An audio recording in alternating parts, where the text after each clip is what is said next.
ಅಕ್ಷರ foundation ಸಂಸ್ಥಾಪಕರು. ಇಂದು ಅವರಿಗೆ ಶಿಬಿರಾರ್ಥಿಗಳಿಗೆ ಅನುಕೂಲವಾಗುವ ಉಪಯೋಗವಾಗುವ ವಿಷಯ ಏನೆಂದರೆ ಮನುಷ್ಯನ ಮನಸ್ಸು ಹಾಗೂ ಮನುಷ್ಯನ ಮನಸ್ಸಿನ ಒಡನೆ ಇರ್ತಕ್ಕಂತಹ ಸಂಬಂಧಗಳು.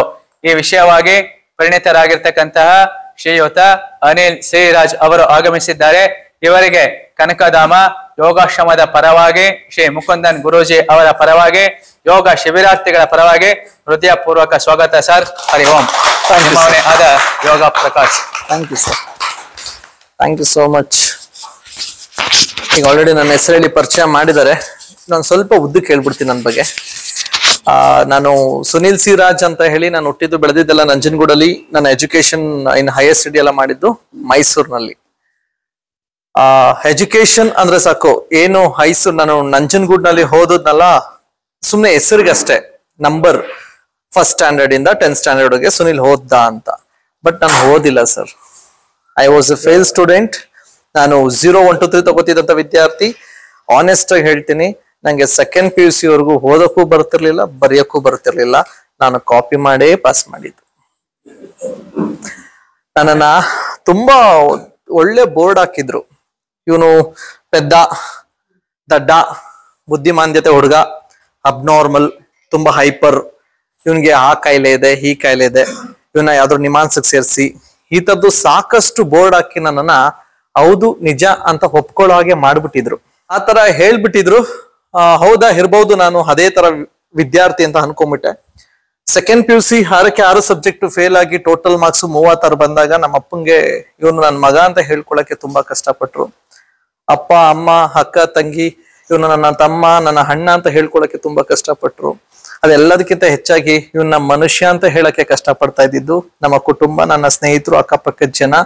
ಚೀತು ಅಂತ ನಾನು ಹೊರಗಡೆ ಹಾಕಿದಾಗ ನನಗನ್ಸಿದ್ದು, ಯಾಕೆ ಬೇಕಿ ಬದುಕು, ನಾನು ಸತ್ತೋಗ್ತೀನಿ, ನನ್ಗೆ ಯಾರಿಗೂ ಇಷ್ಟ ಇಲ್ಲ ಅಂದ್ಮೇಲೆ ನನ್ಗೆ ಯಾಕೆ ಬೇಕಿ ಬದುಕು, ನಾನು ಸತ್ತೋಗ್ತೀನಿ ಅಂತ ನಿರ್ಧರಿಸಿದಾಗ ನಾನು ಸ್ವೀಸೈಡ್ ಮಾಡ್ಕೋಬೇಕು ಅಂತ ಯಾವಾಗ ಮನಸ್ಸಿಗೆ ಅನ್ನಿಸ್ತು, ನಾನು ಸತ್ರ ಹೇಗ್ ಕಾಣಿಸ್ತೀನಿ ಅಂತ ಕಣ್ಣು ಮುಚ್ಕೊಂಡು ಸ್ವಲ್ಪ ಹೊತ್ತು ಯೋಚನೆ ಮಾಡಿದೆ. ಅವಾಗ ಕಂಡ ಕೆಲವು ಯೋಚನೆಯಲ್ಲಿ ಕೊನೆಯಲ್ಲಿ ಹೆಂಡಾಯ್ತು, ನಾನು ಸ್ವೀಸೈಡ್ ಮಾಡ್ಕೋತಾ ಇದ್ದೀನಿ. ನಾನು ಸ್ವೀಸೈಡ್ ಮಾಡ್ಕೊಂಡ್ಮೇಲೆ ನನ್ನ ಪೊಲೀಸ್ನವ್ರು ಗುರ್ತಿಸಿ ಪೋಸ್ಟ್ ಮಾರ್ಟಮ್ ಕಳಿಸ್ತಾರೆ. ಅಲ್ಲಿ ಹೇಗ್ ನಡೀಬಹುದು? ಡೆಡ್ ಬಾಡಿ ಟೇಬಲ್ ಮೇಲೆ ಮಲಗಿಸಿ ಫಸ್ಟ್ ಬಟ್ಟೆ ಎಲ್ಲ ಬಿಚ್ಚಾಕಿ ಕತ್ತತ್ರ ಹಾಕೊಂಡು ಮಾಡ್ತಾರೆ. ಇದನ್ನ ಮನಸ್ಸಿಲ್ಲದ ಮಾರ್ಗ ಅಂತ ಒಂದು ಪುಸ್ತಕದಲ್ಲಿ ನಮ್ಮ ಅಕ್ಕ ಓದಿದ್ದನ್ನ ಹೇಳ್ತಾ ಇದ್ಲು. ಅದ್ ನಂಗೆ ನೆನಪಾಯ್ತು. ಹೌದಲ್ಲ, ಇಷ್ಟು ಚೆನ್ನಾಗಿರೋ ನನ್ನ ದೇಹ, ನಾನು ಎಷ್ಟು ಆರೋಗ್ಯವಾಗಿದ್ದೀನಿ, ನನ್ನನ್ನ ಹಂಗ್ ಕುಯ್ದು ಬಿಡ್ತಾರಲ್ಲ, ನಾನ್ ಸಾಯ್ಬೇಕಾ? ಜನಗಳಿಗೆ, ಇಲ್ಲಿರೋ ಜನಗಳಿಗೆ ಬೇಡ, ನಾನು ಬೇರೆ ಕಡೆ ಬದುಕ್ತೀನಿ ಅಂತ ರಾತ್ರಿ ಓಡೋಗಿದ್ದು ಹುಡುಗ ನಾನು. 6 ತಿಂಗಳು ಇದೇ ಕೈಗಳಲ್ಲಿ ಭಿಕ್ಷೆ ಬೇಡಿ ಊಟ ಮಾಡಿದ್ದೀನಿ. ನನಗೆ ಸಂಬಂಧ ಬೇಡ, ಯಾರನ್ನೂ ಬೇಡ ಅಂತ ಬಿಟ್ಟು ಹೋದ ಹುಡುಗ. ಮತ್ತೆ ವಿಧಿ ನನ್ನನ್ನ ಮನೆ ಕರ್ಕೊಂಡ್ ಬಂತು. ವಿಧಿ ಇಲ್ವೇ ಇಲ್ಲ, ನನ್ನೇನ್ ಬದುಕ್ಬೇಕು ಅಂದ್ರೆ ಒಂದು ಆಪ್ಷನ್, ಮನೆ ವಾಪಸ್ ಹೋಗ್ಬೇಕು ಅಂತ, ನನ್ನ ಆರೋಗ್ಯದ ಸಮಸ್ಯೆಗಳಿಂದ. ಮತ್ತೆ ನನ್ನ ತಂದೆ ತಾಯಿ ಒಪ್ಕೊಳ್ಳಕ್ಕೆ ರೆಡಿ ಇಲ್ಲ, ನೀನ್ ಸತ್ತೋಗಿದಿ ಅಂತ ಭಾವಿಸಿದಿ, ದಯವಿಟ್ಟು ಮನೆಗೆ ಮತ್ತೆ ಬಂದು ನೆಮ್ಮದಿ ಹಾಳು ಮಾಡ್ಬೇಡ, ಹೋಗು ಅಂತ ಹೇಳೋ ಮನಸ್ಥಿತಿಗೆ ಅಪ್ಪ ಅಮ್ಮನ ತಗೊಂಡು ಹೋಗ್ಬಿಟ್ಟಿದ್ದೀನಿ ಅಂದ್ರೆ ನಾನು ಎಷ್ಟು ಕೆಟ್ಟದಾಗಿ ನಡ್ಕೊಂಡಿರ್ಬೋದು. ಆಗ ನನಗೆ ಮೋಟಿವೇಟ್ ಮಾಡಿದ್ದು ನನಗೆ ಸುಬ್ಬು ಕೃಷ್ಣ ಅಂತ ಹೇಳಿ ಮ್ಯಾಥ್ಸ್ ಟೀಚರ್. ಅವರ ಒಂದು ಮಾರ್ಗದರ್ಶನದಲ್ಲಿ ಮತ್ತೆ ನಾನು ಸೆಕೆಂಡ್ PUC ಎಕ್ಸಾಮ್ ಕಟ್ಟಿದೆ. ಯಾಕೆ ನಂಗೆ ಓದಕ್ ಬರಲ್ಲ ಅಂತ ನನಗಿದ್ದ ಬೇರೆ ಬೇರೆ ಹಠಗಳನ್ನ ಓದೋದ್ರ ಮೇಲೆ ಹಾಕ್ತೆ. ಆ ಹಠ ಸಕ್ಸಸ್ಫುಲ್ ಆಗಿ ಇವತ್ತು ನನ್ನ ಬೆಸ್ಟ್ ಎಜುಕೇಶನಿಸ್ಟ್ ಆಗಿ ಮಾಡಿದೆ. ಇವತ್ತು ಸಾಕಷ್ಟು ಡಿಗ್ರಿಗಳನ್ನ ತಗೊಂಡಿದ್ದೀನಿ, ಇನ್ನೂ ಓದ್ತಾನೆ ಇರ್ತೀನಿ. ಸರ್ಟಿಫಿಕೇಟ್ ನ ಸ್ಟ್ಯಾಂಪ್ ಕಲೆಕ್ಷನ್ ತರ ಮುಂದೆ ಆತರ ಮಾಡ್ಬೇಕು ಅಂತ ಅನ್ಕೊಂಡಿದ್ದೀನಿ. ಅದ್ರ ಜೊತೆಗೆ ಜ್ಞಾನ ಸಂಪಾದನೆಯನ್ನ ಹಾಕೋಬೇಕು ನಾನು ಒಳಗಡೆ ಅಂತ ಸಾಕಷ್ಟು ಈಗಲೂ ಓದ್ತಾನೆ ಇದ್ದೀನಿ ಸರ್. ನನ್ನ ಯಾರು ದಡ್ಡ ಅಂತ ಹೇಳಿದ್ರು, ಯಾರು ಪೆದ್ದ ಅಂತ ಹೇಳಿದ್ರು, ಯಾವ ಶಾಲೆ ಕಾಲೇಜ್ಗಳಲ್ಲಿ ಓದಿದೆ ಅಲ್ಲಿ ನಾನು ಚೀಫ್ ಗೆಸ್ಟ್ ಆಗಿ ಹೋಗಿದ್ದೀನಿ. ಅಲ್ಲೇ ಶಾಲೆಗಳಲ್ಲಿ ಹೇಗ್ ಓದ್ಬೇಕು ಅಂತ ಪಾಠ ಮಾಡಿದ್ದೀನಿ. ಇಲ್ಲಿ ತನಕ 6 ಲಕ್ಷ ವಿದ್ಯಾರ್ಥಿಗಳಿಗೆ, 12,000 ಟೀಚರ್ಸ್ಗಳಿಗೆ, 80,000 ಪೋಷಕರುಗಳಿಗೆ ಕಲಿಕೆಯ ಸಾಮರ್ಥ್ಯ ದ್ವಿಗುಣಗೊಳಿಸ್ಕೊಡೋದು ಹೇಗೆ, how to double the learning skills, ಮತ್ತೆ ಪೇರೆಂಟಿಂಗ್ ಕೇರ್ ಸೆಮಿನಾರ್ಸ್ ಗಳನ್ನ ಮಾಡಿದ್ದೀನಿ. ಇದನ್ನ ಏನು ನೋಡಿದ ಗುರುತಿಸಿದ ಕೆಲವು ಸರ್ಕಾರ ಸಂಘ ಸಂಸ್ಥೆಗಳು ಸುಮಾರು 9 ಅವಾರ್ಡ್, 2 ಆನರಿ ಡಾಕ್ಟರೇಟ್ ನ ಕೊಟ್ಟಿದೆ. ಅದರಲ್ಲಿ ರೀಸೆಂಟ್ ಆಗಿ ಭಾರತ ಶಿಕ್ಷಣ ರತ್ನ ಅವಾರ್ಡ್ ಕೂಡ ಆಯ್ತು ನನಗೆ. ಸೊ ಯಾರು ಕೇಳಿದ್ರೆ ವಾಟ್ ಈಸ್ ಸಕ್ಸಸ್ ಅಂತ ಏನಾದ್ರು ಕೇಳಿದ್ರೆ, ನಾನು ಇನ್ನೂ ಆನ್ ದಿ ವೇ, ನಾನಿನ್ನೂ ಕಂಪ್ಲೀಟ್ ಆಗಿಲ್ಲ, ಇನ್ನೂ ಆನ್ ದಿ ವೇ ಅಂತ ಅನ್ಸುತ್ತೆ. ಸುಮಾರು ಜನಕ್ಕೆ ಅದು ನಕಾರಾತ್ಮಕವಾಗಿ ಅನಿಸ್ಬೋದು. ವಾಟ್ಸ್ ಯುವರ್ ಹೇಮ್ ಅಂದ ತಕ್ಷಣ ನಾನು ನಕಾರಾತ್ಮಕವಾಗಿ ಏನ್ ಹಿಂಗ್ ಹೇಳ್ತೀಯ, ನೀನ್ ಹೇಮ್ ಏನು ಅಂತ ಕೇಳಿದ್ರೆ ಏನ್ ನಕಾರಾತ್ಮಕವಾಗಿ ಮಾತಾಡ್ತೀಯಲ್ಲ. ಏನದು ಅಂತ ಮಾತು ಅಂದ್ರೆ, ನನ್ನ ಸತ್ತ ಗೋರಿ, ನನ್ನ ಗೋರಿ ಇರುತ್ತಲ್ಲ ನನ್ನ ಸತ್ತ ಮೇಲೆ, ಅದು ಟೂರಿಸ್ಟ್ ಸ್ಪಾಟ್ ಆಗ್ಬೇಕು ಸರ್. ಬೇರೆ ಬೇರೆ ದೇಶದವ್ರೆಲ್ಲ ಬರ್ಬೇಕು ನನ್ನ ನೋಡಕ್ಕೆ. ಅಂತದೇನಾದ್ರು ಮಾಡ್ಬೇಕು ಈ ಭೂಮಿ ಮೇಲೆ. ಯಾಕೆಂದ್ರೆ ಈಗ ನನ್ನ ಜನ ಚೀತು ಅಂತಿದಾರ, ಅವ್ರ ಮಕ್ಕಳಿಗೆ ಮೊಮ್ಮಕ್ಕಳಿಗೆಲ್ಲ ನಾನೇ ಕೆಲಸ ಕೊಡಿಸ್ತಾ ಇದೀನಿ. ಅವ್ನು ಯಾಕೋ ಓದ್ತಾ ಇಲ್ಲ ನೋಡು ನನ್ನ ಹತ್ರ ಕಳಿಸ್ತಾರೆ. ಸೊ ನನ್ಗನ್ಸಿದ್ದು, ಮನುಷ್ಯ ಅವ್ರಿಗೆ ಹೇಗ್ ಬೇಕು ಹಾಗೆ ನಿರ್ಧಾರ ಮಾಡ್ಕೊಂಡ್ಬಿಡ್ತಾರೆ ನಮ್ಮನ್ನ ನೋಡ್ಬಿಟ್ಟು. ಅದು is not a big matter. ಅದು ತುಂಬಾ ದೊಡ್ಡ ವಿಷಯ ಅಲ್ಲ ಸರ್. ಅದು ಅನ್ಕತ್ತರದ ಅವ್ರ ಇಷ್ಟ, ಅವ್ರಿಗೆ ಸ್ವಾತಂತ್ರ್ಯ ಇದೆ. ನನ್ನ ಬಗ್ಗೆ ನೀವ್ ಏನಾರು ಅನ್ಕೋಬಹುದು, ನಿಮ್ ಇಷ್ಟ. ನನ್ನ ಬಗ್ಗೆ ನಾನೇ ಅನ್ಕೋತೀನಲ್ಲ, ಅದು ತಪ್ಪು. ತಪ್ಪಾಗಿ ಅನ್ಕೊಳ್ಳೋದು ದೊಡ್ಡ ಅಪರಾಧ. ನನ್ನ ಬಗ್ಗೆ ನಾನೇ ತಪ್ಪಾಗಿ ಅರ್ಥ ಮಾಡ್ಕೊಂಡು, ನನ್ನ ಬಗ್ಗೆ ಹೌದು ಅಂತ ಬೇರೆಯವ್ರು ಹೇಳೋದನ್ನ ಅಕ್ಸೆಪ್ಟ್ ಮಾಡ್ಕೊಂಡು ಸೋತೆ ಅಂತ ಒಪ್ಕೋತೀನಲ್ಲ, ದೊಡ್ಡ ಅಪರಾಧ ಅದು. ಯಾಕೆ ಅನ್ನೋ ಪ್ರಶ್ನೆ ಹಾಕೊಂಡು ಸರಿಪಡಿಸ್ಕೊಂಡು ಜೀವನವನ್ನ ತುಂಬಾ ಚೆನ್ನಾಗಿ ಮಾಡ್ಕೊಂಡು ಹೋಗ್ಬೋದು ಸರ್. ಈಗ ಜೀವನ ಅಂತ ಬಂದಾಗ ನಾನು ಅರ್ಥ ಮಾಡ್ಕೊಂಡಿದ್ದು ಸರ್, ಒಂದು ಖುಷಿಯಾಗಿ ಇರಬೇಕು ಅಂದ್ರೆ ನಾನು ತುಂಬಾ ಖುಷಿಯಾಗಿರ್ಬೇಕು, ನೆಮ್ಮದಿಯಾಗಿರ್ಬೇಕು. ಯಾರಿಗಿಷ್ಟ ಇಲ್ಲ ಖುಷಿಯಾಗಿರೋದು, ನೆಮ್ಮದಿಯಾಗಿರೋದು? ಯಾರಿಗಿಷ್ಟ ಇಲ್ಲ? ಎಲ್ರಿಗೂ ಇಷ್ಟ. ಓಕೆ, ಹಂಗಾದ್ರೆ ಏನ್ ಬೇಕು ನಮ್ಗೆ? ನಾನು ಖುಷಿಯಾಗಿರ್ಬೇಕು ಸರ್ ನನ್ನ ಲೈಫಲ್ಲಿ. ಏನಿದ್ರೆ ನೀವು ಖುಷಿಯಾಗಿರ್ತೀರಿ? ಹೆಂಗ್ ಸಿಗುತ್ತೆ ಸರ್ ನೆಮ್ಮದಿ? ನಾನೊಂದ್ ಇಲ್ಲೊಂದ್ 2-3 ಎಕರೆ ಇದೆ, ನಾನು ಅದನ್ನ ಸೇಲ್ ಮಾಡಿ ನಾನು ಅದನ್ನ ಪರ್ಚೇಸ್ ಮಾಡ್ಬೇಕು ಅಂತಿದ್ದೀನಿ. ಎಲ್ಲರೂ ಸಿಗುತ್ತಾ ನೆಮ್ಮದಿ ಕೊಡಕ್ ಸದ್ಯ? ಅದ್ ಹೆಂಗ್ ಸರ್ ಸ್ಯಾಟಿಸ್ಫ್ಯಾಕ್ಷನ್? ಅದ್ ಹೆಂಗ್ ಸರ್ ತಗೊಳೋದು? ನಂಗೆ ಬೇಕದು, ನನ್ಗೆ ಹೇಗ್ ತಗೊಳೋದು, ನಂಗೆ ಅದ್ ವಿಧಾನ ಬೇಕು. ತಗೊಳ್ಳಿ ತಗೊಳ್ಳಿ, ಸಿಂಪಲ್ ತಗೋಬಿಡಿ. ಅದಕ್ಕೇನಾದ್ರು ಖರ್ಚಾಗತ್ತೆ ಹೇಳಿ, ನಾನು ರೆಡಿ ಇದೀನಿ ಡೊನೇಟ್ ಮಾಡಕ್ಕೆ. ತಗೊಳ್ಳಿ. ಆಗ್ತಾ ಇಲ್ಲ ಸರ್, ಯಾಕೆ ಸರ್? ಮತ್ತೆ ಹೇಗೇನ್ ಪ್ರಶ್ನೆ, ಯಾಕೆ? ಮಾಡ್ಕೊಳ್ಳಿ, ಈಸಿ ಅಲ್ಲ. ರೈಟ್ ಮೈಂಡ್ ಸೆಟ್ ಇಟ್ಕೊಳ್ಳೋದು ಎಷ್ಟು ಸುಲಭ. ಯಾಕೆ? ಪಡ್ಕೊಳ್ಳಿ. ಸ್ಟಿಲ್ ಕ್ವಶನ್, ಯಾಕೆ ಪಡ್ಕೊಳಕ್ ಆಗ್ತಿಲ್ಲ sir? You are wasting time. ಇರ್ಲಿ. ಸೊ ಸರ್, ನನ್ನ ಪ್ರಕಾರ ಇದೊಂದು ಏನು ಸ್ಟೋರಿಯಿಂದ ಶುರು ಮಾಡೋಣ ಅಂತ ಹೇಳಿದೆ. ನಾನು ಬೇರೆಯಿಂದಾನೇ ಶುರು ಮಾಡ್ಬಿಟ್ಟೆ, ತಪ್ಪಾಯ್ತು, ಕ್ಷಮಿಸ್ಬಿಡಿ. ಏನಂದ್ರೆ ನಾನು ಏನ್ ಹೇಳ್ಬೇಕು ಅನ್ಕೊಂಡಿದ್ದೆ ಅಂದ್ರೆ, ನನಗೊಂದು ಅನುಭವ, ನಂಗೆ ಈ ಸ್ಟೋರಿ ಹೇಳ್ಬೇಕು ಅಂತ ಅನ್ನಿಸ್ತು. ನನಗೆ ಟೀಚರ್ಸ್ಗಳಿಗೆ ಮತ್ತೆ ಪ್ರಿನ್ಸಿಪಲ್ಗೆ ಟೀಚರ್ಸ್ ಟ್ರೈನಿಂಗ್ ಇತ್ತು. ನಾನು ಕಾರಿಂದ ಹೇಳಿದೆ, ನನ್ನ ಪಾಡಾಗ ನಾನು ಹೋಗ್ತಾ ಇದ್ದೀನಿ. ಈ ಹೂವ ಇಟ್ಕೊಂಡು ನಿಂತಿದ್ರಲ್ಲ, ನನಗಿಂತ ಯಾರೋ ಬೇರೆ ಗೆಸ್ಟ್ ಗಳು ಬರ್ತಿದ್ರು, ಅವ್ರಿಗಿರ್ಬೇಕು ಅಂತ ನಾನು ಹೂವನೇ ನೋಡಿದೆ, ನಾನು ಕೊಡ್ಲಿಲ್ಲ, ನಾನು ಪಾಡನ ಹೊಟ್ಟೋದೆ. ಹಿಂದ್ಗಡೆ ನಮ್ಮ ಕೋಆರ್ಡಿನೇಟರ್ಸ್ ಗಳು ಬರ್ತಾ ಇದ್ರು. ಆಮೇಲೆ ಎಲ್ಲಿ ಅವರು ಟ್ರೈನರ್, ಅದು ಮುಂದೆ ಹೋಯ್ತಲ್ಲ ಅವರೇ ಟ್ರೈನರು. ನಾನು ನೋಡಿದ್ರು, ಈ ನನ್ನ ಮಗನಿಗೆ ನನ್ನ ಎಕ್ಸ್ಪೀರಿಯನ್ಸ್ ವಯಸ್ಸಾಗಿಲ್ಲ, ನಮಗ್ ಪಾಠ ಮಾಡಕ್ ಬಂದವನೇ.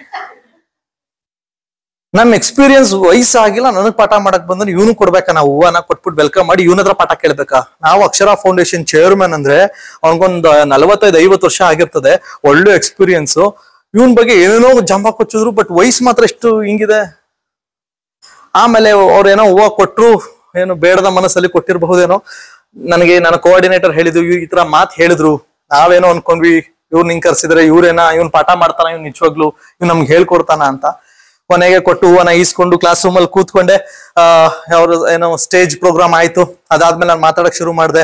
ಚೇರ್ದು ಡೈರೆಕ್ಷನ್ ಗಳೇ ಚೇಂಜ್. ಒಬ್ರು ಹಿಂಗ್ ಹಾಕೊಂಡ್ ಕೂತವ್ರೆ, ಒಬ್ರು ಹಿಂಗ್ ಹಾಕಕ್ ಕೂತವ್ರೆ, ಒಬ್ರು ಏನ್ ಸಾರ್ ಅನ್ಕೊಂಡು ಅವ್ರ ಪಡಗ ಅವ್ರ ಫ್ಯಾಮಿಲಿ ಮ್ಯಾಟರ್ ಮಾತಾಡ್ಕೊಂಡ್ ಕೂತಿದ್ದಾರೆ. ಇವನೇನ್ ಪಾಠ ಮಾಡ್ತಾನೆ? ಕೊನೆಗೆ ನಾನು ಸಕ್ಸಸ್ಫುಲ್ ಆಗಿ ಅದನ್ನ ಪ್ರೋಗ್ರಾಮ್ ಮಾಡಿದೆ. ಅವ್ರ ಬಾಯಿಂದನೇ ಬಂತು, ನಿಜವಾಗ್ಲೂ ಇದು ಅದ್ಭುತವಾದ ಕಾರ್ಯಕ್ರಮ ಅಂತ. ಕೊನೆ ಹಂತದವ್ರಿಗೆ ಮುಗ್ದೋಯ್ತ ಕಾರ್ಯಕ್ರಮ, ಇಷ್ಟೇನ ಇತ್ತಿದ್ದು, ಇನ್ನೊಂಚೂರು ಮಾಡಿ ಅನ್ನೋ ಲೆವೆಲ್ಗೆ ಇತ್ತು. ಇದೆಲ್ಲ ಸರ್ ನನ್ನ ಜಂಬಕ್ಕೆ ಅಥವಾ ನಾನು ಏನೋ ಕಲ್ತ್ಬಿಟ್ಟಿದೀನಿ ಅಂತ ತೋರ್ಸ್ಕೊಳಕ್ ಹೇಳ್ತಾ ಇಲ್ಲ. ಇದೆಲ್ಲ ನನ್ನ ಗುರುಗಳ ಭಿಕ್ಷೆ, ಆ ಭಗವಂತ ಕೊಟ್ಟ ಭಿಕ್ಷೆ ಇದು. ಇವತ್ತಿಗೂ ನಾನು ಏನ್ ಮಾತಾಡ್ತಾ ಇದ್ದೀನಿ, ನಾನು ಮಾತಾಡ್ತಾ ಇರೋದಲ್ಲ sir, I am a channel ಅಷ್ಟೇ. ಅದು ಮಾತಾಡ್ಸಿರೋದೇ ಬೇರೆ. ಇರ್ಲಿ. ಸೊ ಈ ಸ್ಟೋರಿಯ ಉದ್ದೇಶ ಏನಂದ್ರೆ, ಕೆಲವೊಬ್ರು ಅನ್ಕೊಂಡ್ಬಿಟ್ಟಿರ್ತಾರೆ, ಏನೋ ನನ್ಗೆಲ್ಲಾ ಗೊತ್ತು, ನಾನೆಲ್ಲಾ ತಿಳ್ಕೊಂಬಿಟ್ಟಿದೀನಿ, ಇವನ ಹತ್ರ ಏನ್ ಕೇಳದ್ ನಾನು, ಇವನೇ ನನ್ಗಿಂತ ಮಹಾ ಓದ್ಬಿಟ್ಟಿದಾನ, ನನ್ಗಿಂತ ಮಹಾ ಅನುಭವ ಆಗ್ಬಿಟ್ಟಿದೆ ಅವನ್ಗೆ. ಒಬ್ಬ ಗುರು, ಆಧ್ಯಾತ್ಮಿಕ ಗುರು, ಅವರು ಕೂತಿರ್ತಾರೆ. ಅವರು ಮೋಸ್ಟ್ಲಿ ಅವರು ರಮಣ ಶ್ರೀ ಇರ್ಬೋದು, ನನ್ನ ಪ್ರಕಾರ ಅವ್ರ ಹೆಸರಲ್ಲೇ ಅನ್ಸುತ್ತೆ ಇದು ಕತೆ ಆಗಿದ್ದು. ಒಟ್ನಲ್ಲಿ ಆ ಗುರುಗಳನ್ನ ನೋಡಕ್ ಹೋಗ್ತಾರೆ. ಆ ಗುರುಗಳು ಹೇಗಿರ್ತಾರೆ ಅಂದ್ರೆ, ಶೇವಿಂಗ್ ಮಾಡ್ತಾ, ಯಾರೋ ಒಬ್ರು ಶೇವಿಂಗ್ ಮಾಡ್ತಾ ಇರ್ತಾರೆ. ಆ ಟೈಮ್ಗೆ ಒಬ್ಬ ಪ್ರೊಫೆಸರ್ ಹೋಗ್ತಾನೆ. ಗುರುಗಳು ನೋಡ್ತಾರೆ, ಸರ್ ನಾನು ನಿಮ್ಮನ್ನ ಭೇಟಿ ಮಾಡ್ಬೇಕು ಅಂತ ಬಹಳಷ್ಟು ದಿನದಿಂದ ಕಾಯ್ತಾ ಇದೆ, ಇವತ್ ಸಿಕ್ಕಿದ್ರಿ ಗುರುಗಳೇ, ಕೂತ್ಕೋಬೋದಾ? ಹಾ ಕೂತ್ಕೋ ಅಂತ ಹೇಳ್ತಾರೆ. ಶೇವಿಂಗ್ ನಡೀತಾ ಇರುತ್ತೆ. ಆಮೇಲೆ ಈ ಪ್ರೊಫೆಸರ್ ಮಾತಾಡಕ್ ಶುರು ಮಾಡ್ತಾರೆ, ನಾನು ಅದನ್ನ ಕಲ್ತಿದ್ದೀನಿ, ಇದನ್ನ ಕಲ್ತಿದ್ದೀನಿ, ನಂಗೆ ಆ ಸರ್ಟಿಫಿಕೇಟ್ ಆಗಿದೆ, ನಂಗೆ ಈ ಅವಾರ್ಡ್ ಆಗಿದೆ, ಎಲ್ಲಾನು ಹೇಳ್ತಾರೆ. ಸುಮಾರು ಹೊತ್ತು ಆ ಗುರುಗಳ ಮಾತನ್ನ ಕೇಳಿಸ್ಕೊಂಡು ಕಾಫಿ ಆರ್ಡರ್ ಮಾಡ್ತಾರೆ. ಕಾಫಿ ಬರುತ್ತೆ, ಜಗ್ಗಿಂದ ಲೋಟಕ್ಕೆ ಹೊಯ್ತಾರೆ. ನೀನ್ ಮಾತಾಡು ಅಂತಿರ್ತಾರೆ. ಆ ಲೋಟ ತುಂಬಿ ಸುರಿತಾ ಇರುತ್ತೆ, ಇನ್ನು ಉಯ್ತಾನೆ ಇರ್ತಾರೆ. ಅವಾಗ ಪ್ರೊಫೆಸರ್ ತಕ್ಷಣ ಮಾತು ನಿಲ್ಸಿ, ಗುರುಗಳೇ ಸುರಿತಾ ಇದೆ ಅಂತ. ಅವಾಗ ಗುರುಗಳು ರಿಟರ್ನ್ ಒಂದ್ ಮಾತು ಹೇಳ್ತಾರೆ, ನಿಂದು ಹಂಗೆ ತುಂಬ್ಕೊಂಡ್ ಸುರಿತೈತೆ, ಮೊದ್ಲು ಖಾಲಿ ಮಾಡ್ಕೊಂಡು ನಾನು ತುಂಬಿಸ್ತೀನಿ ಅಂತ. ಸೊ ಕೆಲವೊಂದ್ಸಲಿ ನಾನು ಅಷ್ಟೇ, ನಾನು ಎಷ್ಟೇ ಓದಿರಬಹುದು, ನನ್ಗೆ ಎಷ್ಟೇ ಅನುಭವಗಳಿರ್ಬಹುದು, ಪ್ರಕಾಶ್ ಸರ್ ಪಾಠ ಮಾಡ್ಬೇಕಾರೆ ಐ ವಾಸ್ ಕಂಪ್ಲೀಟ್ಲಿ ಎಂಪ್ಟಿ. ನನಗೆ ಅವಾಗ್ಲೇ ಅನ್ಸಿದ್ವು, ಎಂತ ಅದ್ಭುತ ಅಲ್ಲ. ಯಾವಾಗ ನಾವು ಆ ಎಂಟಿ ಮೈಂಡೆಡ್ ಅಲ್ಲಿ ನನ್ಗೆ ಏನೂ ಗೊತ್ತಿಲ್ಲ, ಇದು ನಂಗೆ ಹೊಸದು, ನಾನೇನೋ ತಿಳ್ಕೊತೀನಿ ಅಂತ ಕಂಪ್ಲೀಟ್ ಮೈಂಡ್ ಅಲ್ಲಿ ಕೂತ್ಕೋತೀವಲ್ಲ, ಅವಾಗ ನೋಡಿ ಯಪ್ಪ ಇದೆಷ್ಟು ಅದ್ಭುತ ಅಲ್ಲ ಅಂತ ಅನ್ಸುತ್ತೆ. ಆ ಅದ್ಭುತ ಫೀಲ್ ಆಗಿದ್ದು ನನಗೆ ಇವತ್ತು ಪ್ರಕಾಶ್ ಸರ್ ಮಾತಿಂದ. ಸೊ ಹಂಗಾಗಿ ನನ್ನ ಸ್ಟೋರಿ ಇದೇ ಆಗಿತ್ತು. ಎಲ್ಲ ಎಂಟಿ ಮೈಂಡ್ ಅಲ್ಲಿ 5 to 10 seconds ಕಣ್ ಮುಚ್ಕೋತೀರಾ, ರಿಲ್ಯಾಕ್ಸ್ ಮಾಡ್ಕೊಳ್ಳಿ, ನಿಮ್ಮ ಇಷ್ಟ ದೇವ್ರನ್ನ ನೆನಪಿಸ್ಕೊಳ್ಳಿ. ನಿಮ್ಗೆ ಯಾರು ಗುರು ಹಿರಿಯರು ಯಾರು ಇದ್ರೆ, ನೀವು ಯಾವ ಶಕ್ತಿಯನ್ನ ನೀವು ತುಂಬಾ ನಂಬ್ತೀರಾ ಅದನ್ನ ನೆನಪಿಸ್ಕೊಳ್ಳಿ ಮನ್ಸಲ್ಲಿ, ಅವರಲ್ಲಿ ಪ್ರಾರ್ಥನೆ ಮಾಡಿ. ಸರ್ವಶ್ರೇಷ್ಠನಾದ ಭಗವಂತನೇ, ಎಲ್ಲ ನನ್ನ ಆಧ್ಯಾತ್ಮಿಕ ಗುರುಗಳೇ, ಚಿಕಿತ್ಸಾ ದೇವತೆಗಳೇ, ಸಾಧು ಸಂತರೇ, ಮಹಾವತಾರ ಪುರುಷರೇ, ನಿಮ್ಮ ದೈವಿಕ ಮಾರ್ಗದರ್ಶನ, ಸಲಹೆ, ಚಿಕಿತ್ಸೆ, ಆಶೀರ್ವಾದ ನನಗೆ ಬೇಕಾಗಿದೆ. ನಿಮ್ಮ ಆಶೀರ್ವಾದವನ್ನ ಪ್ರೀತಿಯಿಂದ ಸ್ವೀಕರಿಸುತ್ತಿದ್ದೇನೆ.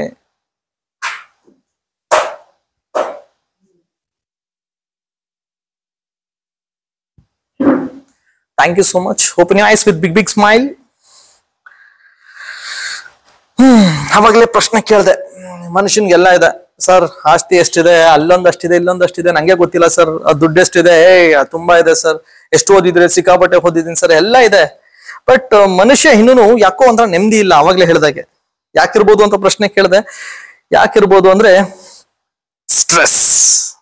ನನ್ನ ಮಗನ ಸ್ಟ್ರೆಸ್ ಹೆಂಗೆ ಅಂದ್ರೆ ಸರ್, ನಿಮ್ಗೆ ಎಷ್ಟೇ ಹಣ ಇರ್ಲಿ, ನೀವೆಷ್ಟೇ ಒಳ್ಳೆಯವರಾಗಿರಿ, ಅಥವಾ ಎಷ್ಟೇ ನಿಮ್ಮ ಹತ್ರ ನಾಲೆಡ್ಜ್ ಇರ್ಲಿ, ಹಂಗೆ ಮಲಗಿಸ್ಬಿಡುತ್ತೆ. ನಮ್ಗೆ ಏನೂ ಇಲ್ಲ ಅನ್ನಿಸ್ಬಿಡುತ್ತೆ. ಎಲ್ಲ ಇದ್ದುನು ಯಪ್ಪ ಈ ಜೀವನನೇ ಬೇಡ ಅನ್ನಿಸ್ಬಿಡುತ್ತೆ. ಅಂತ ಪವರ್ಫುಲ್ ಈ ಸ್ಟ್ರೆಸ್ಗೆ. ಹೀಗೆ ನನ್ನ ಪ್ರಶ್ನೆ, ಆ ಸ್ಟ್ರೆಸ್ ಎಲ್ಲಿಂದ ಬರ್ತಾ ಇದೆ? ಒತ್ತಡ ಎಲ್ಲಿಂದ ಬರ್ತಾ ಇದೆ? ಎಲ್ಲಿಂದ ಬರ್ಬೋದು ಸರ್? ವಿಶ್ವಸ್ ಇಂದ. ಹೇಗ್ ಬರ್ತಾ ಇದೆ, ಎಲ್ಲಿಂದ ಬರ್ತಿದೆ, ಯಾವಾಗ ಬರುತ್ತೆ? ಇದು ನನ್ನ ಪ್ರಶ್ನೆ.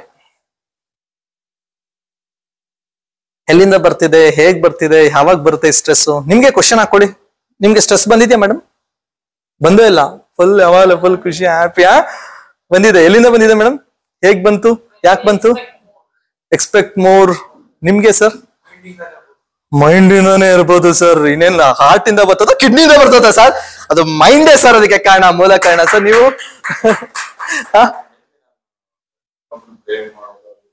ಇರ್ಬೋದು ಸರ್. ನಿಮ್ಗೇನ್ ಅನ್ಸುತ್ತೆ ಸರ್?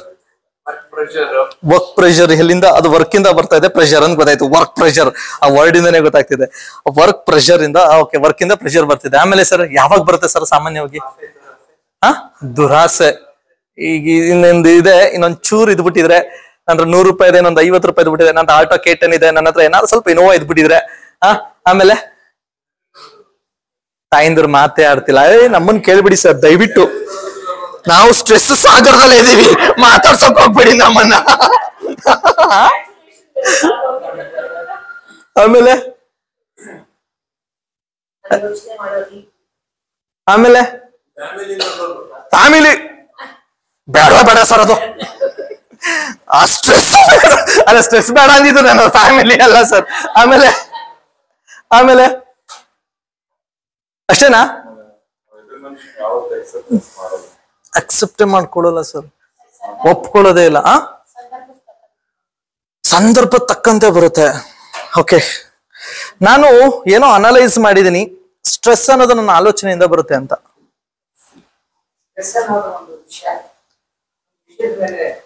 ಅದೇ ಸರ್, ಆ ವಿಷಯದ ಮೇಲೆ ನೀವು ಆಲೋಚನೆ ಮಾಡಿದಾಗ ಬರುತ್ತೆ ಸರ್.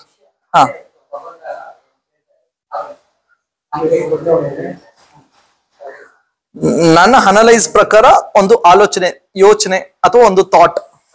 ಓಕೆ ಓಕೆ, ಆ ಥಾಟ್ ಇಂದ ಏನಾಗ್ಬಿಡುತ್ತೆ, ನನ್ನ ಮೂಡು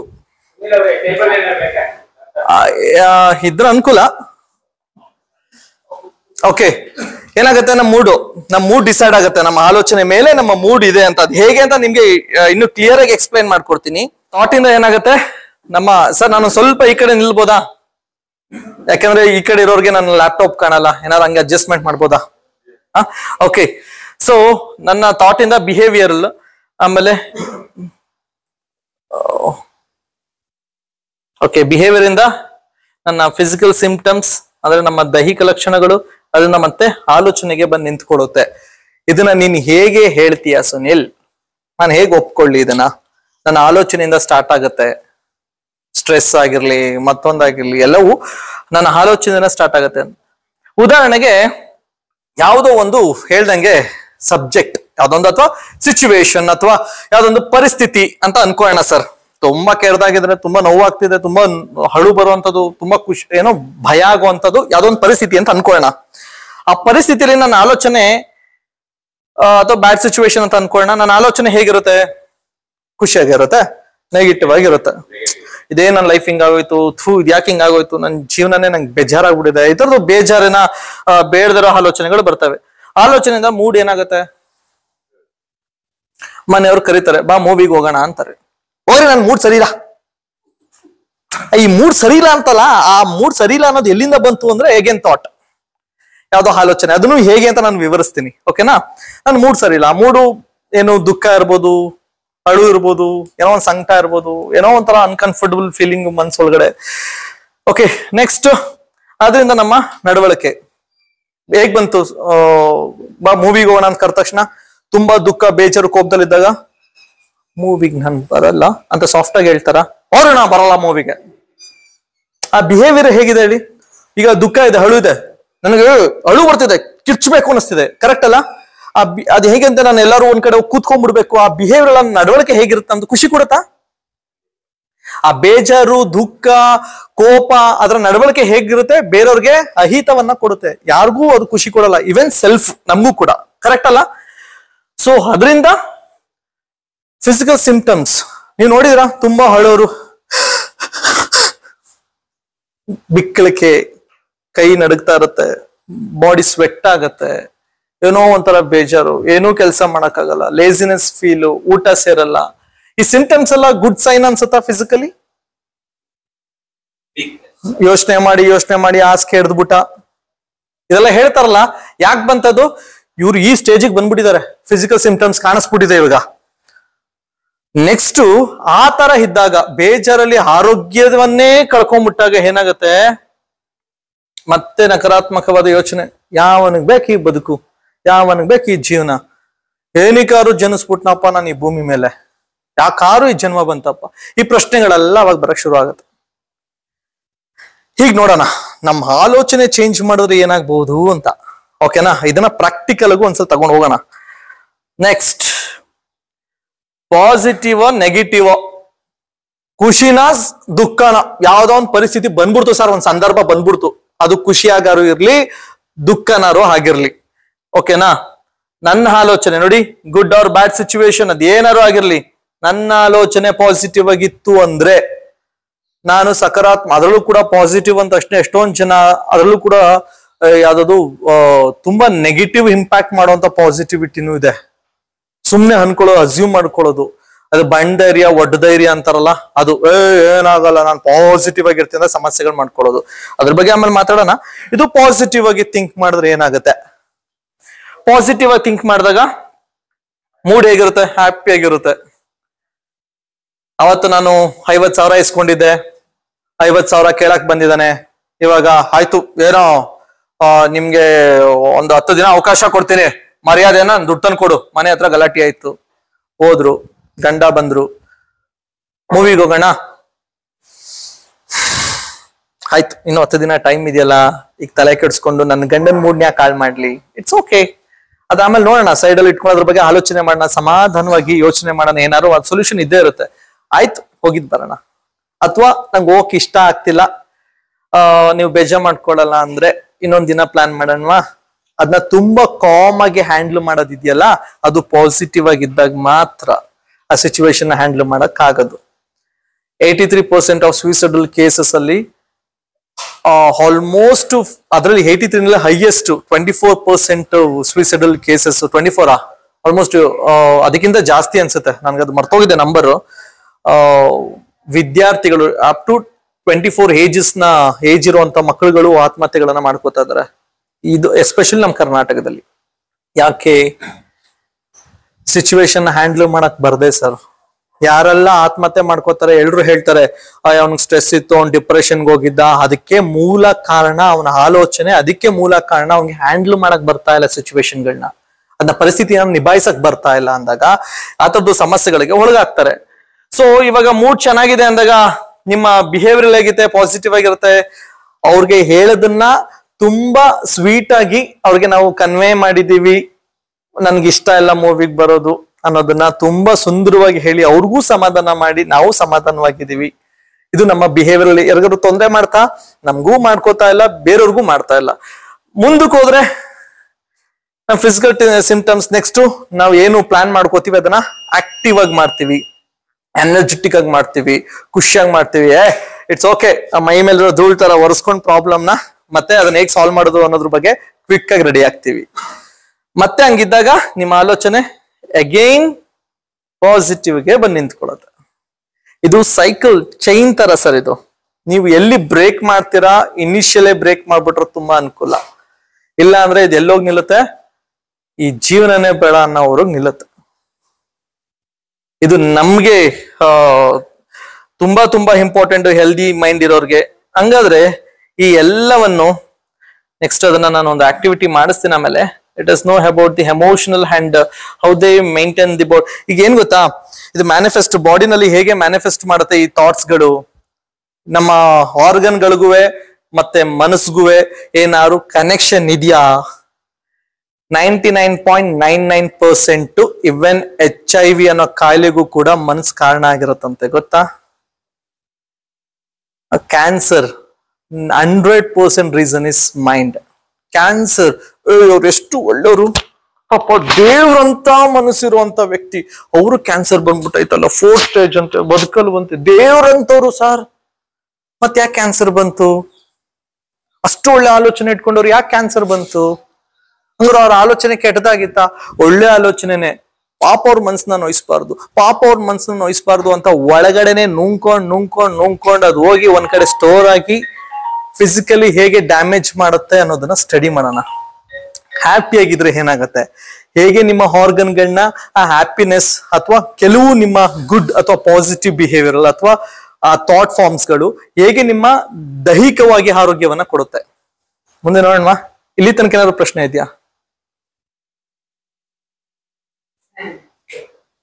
ಏನ್ ಸರ್? ಹಾ,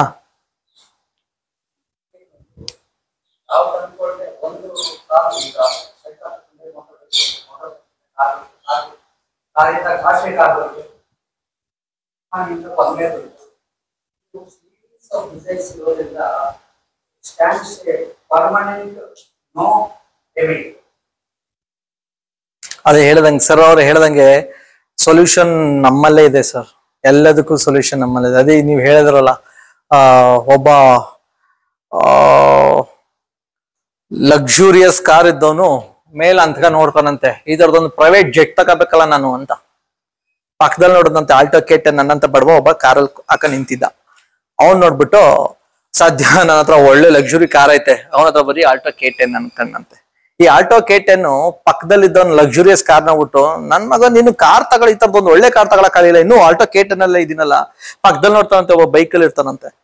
ಸದ್ಯ ನನ್ನ ಹತ್ರ ಕಾರ್ ಐತಿ, ನನ್ನ ಹತ್ರ ಬರೀ ಬೈಕ್ ಇದ್ದವನು, ನನ್ಗೊಂದು ಚೀತದ ಒಂದು ಸಣ್ಣ ಕಾರ್ ತಗೋಬಾರ್ದ ನನ್ ಜನ್ಮಕ್ಕೆ? ಇದು ಒಂದ್ ಜೀವನನ ಅನ್ಕೊಂಡು ಈ ಕಡೆ ತಿರುಗಿ ನೋಡ್ತಾನಂತೆ. ಸೈಕಲ್ ಅಲ್ಲಿ ನಿಂತಿರ್ತಾನೆ. ಸದ್ಯ ಅವನ ಹತ್ರ ಬೈಕು ಇಲ್ಲ, ನನ್ನ ಹತ್ರ ಬೈಕಾರು ಐತೆ. ಆ ಸೈಕಲ್ ಅಲ್ಲಿ ನಿಂತಿದ್ದವನು ಬೈಕ್ ನೋಡ್ಬಿಟ್ಟು ಹೇಳದಂತೆ, ನನ್ನ ಯೋಗ್ಯತೆ ಒಂದು ಬೈಕ್ ತಗೊಳಕ್ಕಾಗ್ಲಿಲ್ಲ ನನ್ನ ಜೀವನದಲ್ಲಿ. ಮತ್ತೆ ಹಿಂಗ್ ನೋಡದಂತೆ ಒಬ್ಬ ನಡ್ಕೊಂಡು ಹೋಯ್ತಿದ್ದಂತೆ. ಸದ್ಯ ನನಗೆ ಸೈಕಲ್ ಆದ್ರೂ ಆಯ್ತು, ನಡ್ಕ ಹೋಯ್ತವನೆ ಅಂತ. ನಡ್ಕೊಂಡು ಹೋಗ್ತಿದ್ದವನು ಸೈಕಲ್ ನೋಡ್ಬಿಟ್ಟು, ನನ್ ಯೋಗ್ಯತೆಗೆ ಒಂದ್ ಸೈಕಲ್ ತಗೊಳಕ್ಕಾಗಿಲ್ವಾ? ಇದು ಒಂದ್ ಜನ್ಮನ. ಮತ್ತೆ ಅವ್ನು ನಡ್ಕೊಂಡು ಹೋಯ್ತಿದ್ದವನು ಆ ಕಡೆ ನೋಡಿದಾಗ ಒಬ್ಬ ಕುಂಟ ಹೋಯ್ತಿರ್ತಾನೆ. ಸದ್ಯ ನಂಗೆ ಕಾಲ್ ಕೊಟ್ಟವನೆ, ಕಾಲೆಲ್ಲಾರು ನಡ್ಕೊಂಡು ಹೋಯ್ತಾ ಇದೀನಿ. ಒಬ್ಬ ಕುಂಟ ನೋಡ್ತಾನಂತೆ, ಸರ್ ನಡ್ಕೊಂಡು ಹೋಯ್ತಿರೋನ, ದೇವ್ರು ನನ್ಗೆ ಹಿಂಗ್ ಮಾಡ್ಬಿಟ್ನಲ್ಲ. ಅವ್ನ್ಗೆ 2 ಕಾಲ್ ಕೊಟ್ಬಿಟ್ಟು ನಂಗೆ ಒಂದೇ ಒಂದ್ ಕಾಲ್ ಕಿತ್ಕೊಂಡ್ಬಿಟ್ನಲ್ಲ, ನನಗೂ ಕಾಲ್ ಕೊಡ್ಬಾರ್ದಾಗಿತ್ತಾ? ಮತ್ ಹಿಂಗ್ ನೋಡ್ತಾನಂತೆ ಎಣ ಹೊತ್ಕೊಯ್ತಿರ್ತಾನಂತೆ, ಸದ್ಯ ನಂಗೆ ಜೀವ ಐತೆ, ನಾನಿನ್ನು ಸತ್ತಿಲ್ಲ ಅಪ್ಪ, ನಾನಿನ್ನು ಬದುಕಿದ್ದೀನಲ್ಲ ಭಗವಂತ 16 ಕೊಟ್ಟನಲ್ಲ, ಇನ್ ಎಣ ಏನ್ ಥಿಂಕ್ ಮಾಡ್ಬೇಕು ಸರ್?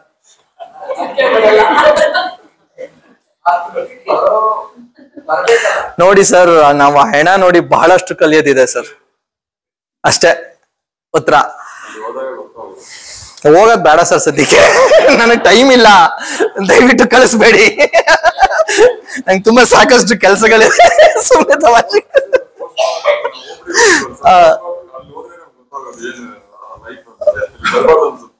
ಖಂಡಿತ ಸರ್, ಸಾಯ್ಬಾರ್ದು ಅನ್ಸುತ್ತೆ, ಏನು ಮಾಡಕ್ಕಾಗಲ್ಲ, ಟೈಮ್ ಬಂದಾಗ ವಿ ಹ್ಯಾವ್ ಟು ಇರ್ಲಿ. ಎನಿಹೌ, ಸೊ ಈಗ ಪಾಸಿಟಿವ್, ನಾನೇ ಕ್ವಶನ್ ಕೇಳ್ಬಿಟ್ಟು ನಾನೇ ಆನ್ಸರ್ ಹೇಳ್ಬಿಡ್ತೀನಿ ಸರ್. ಈಗ ಪಾಸಿಟಿವ್ ಆಗಿ ಇರೋದು ಅಂದ್ರೆ ಹೇಗೆ? ಈಗ ನೆಗೆಟಿವ್ ಆಗಿ ಸಿಚುವೇಶನ್ ಇದೆ, ಅದನ್ನ ಹೇಗೆ ಪಾಸಿಟಿವ್ ಆಗಿ ಹ್ಯಾಂಡಲ್ ಮಾಡ್ತೀರಾ ಸರ್? ನಂದೇ ಒಂದು ಘಟನೆ ಹೇಳ್ತೀನಿ ಸರ್. ನಿಮ್ಗೆ ಮೈಸೂರು ಗೊತ್ತಿದೆ ಅಂದ್ರೆ, ಸ್ಪೀಚ್ ಅಂಡ್ ಹಿಯರಿಂಗ್ ಗೊತ್ತಿದೆ ಅಂದ್ರೆ, ಸ್ಪೀಚ್ ಅಂಡ್ ಹಿಯರಿಂಗ್ ಹತ್ರ ಒಂದು ಸಿಗ್ನಲ್ ಇದೆ, ಗೊತ್ತಾ? ಗೊತ್ತಿಲ್ಲ ಅಂದ್ರೆ ಒಂದ್ಸಲ ಹೋಗಿ ಬನ್ನಿ. ಓಕೆ, ಆ ಸಿಗ್ನಲ್ ಅಲ್ಲಿ ಇನ್ನೇನ್ ನಾನು ಪಾಸ್ ಆಗ್ಬೇಕು ಸರ್, ಸಿಗ್ನಲ್ ಬಂದ್ಬಿಡ್ತು, ನಾನು ನಿಂತ್ಕೊಂಡೆ.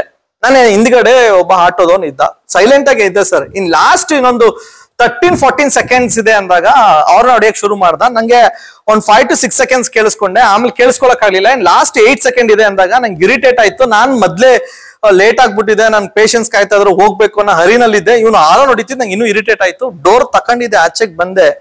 ನಿನ್ಗೇನ್ ಕಣ್ ಕುರುಡ, ನೋಡಲಿ ಸಿಗ್ನಲ್ ಇಲ್ವಾ? ಆರು ನೋಡಿತಿದ್ದೆ, ನಾ ಎಲ್ಗ್ ಹೋಗ್ಲಿ? ನಿನಗಿದ್ರೆ ನೀನ್ ಸಿಗ್ನಲ್ ನಿಂತ್ಕೋ, ನನಗ್ ದಾರಿ ಕೊಡು ಅಂದ್ರೆ ನಾನು ರೋಡ್ ಮಧ್ಯದಲ್ಲಿ ನಿಂತ್ಕೊಳ್ಳ? ಏನ್ ತಲೆ ಇಲ್ವಾ ನಿನಗೆ?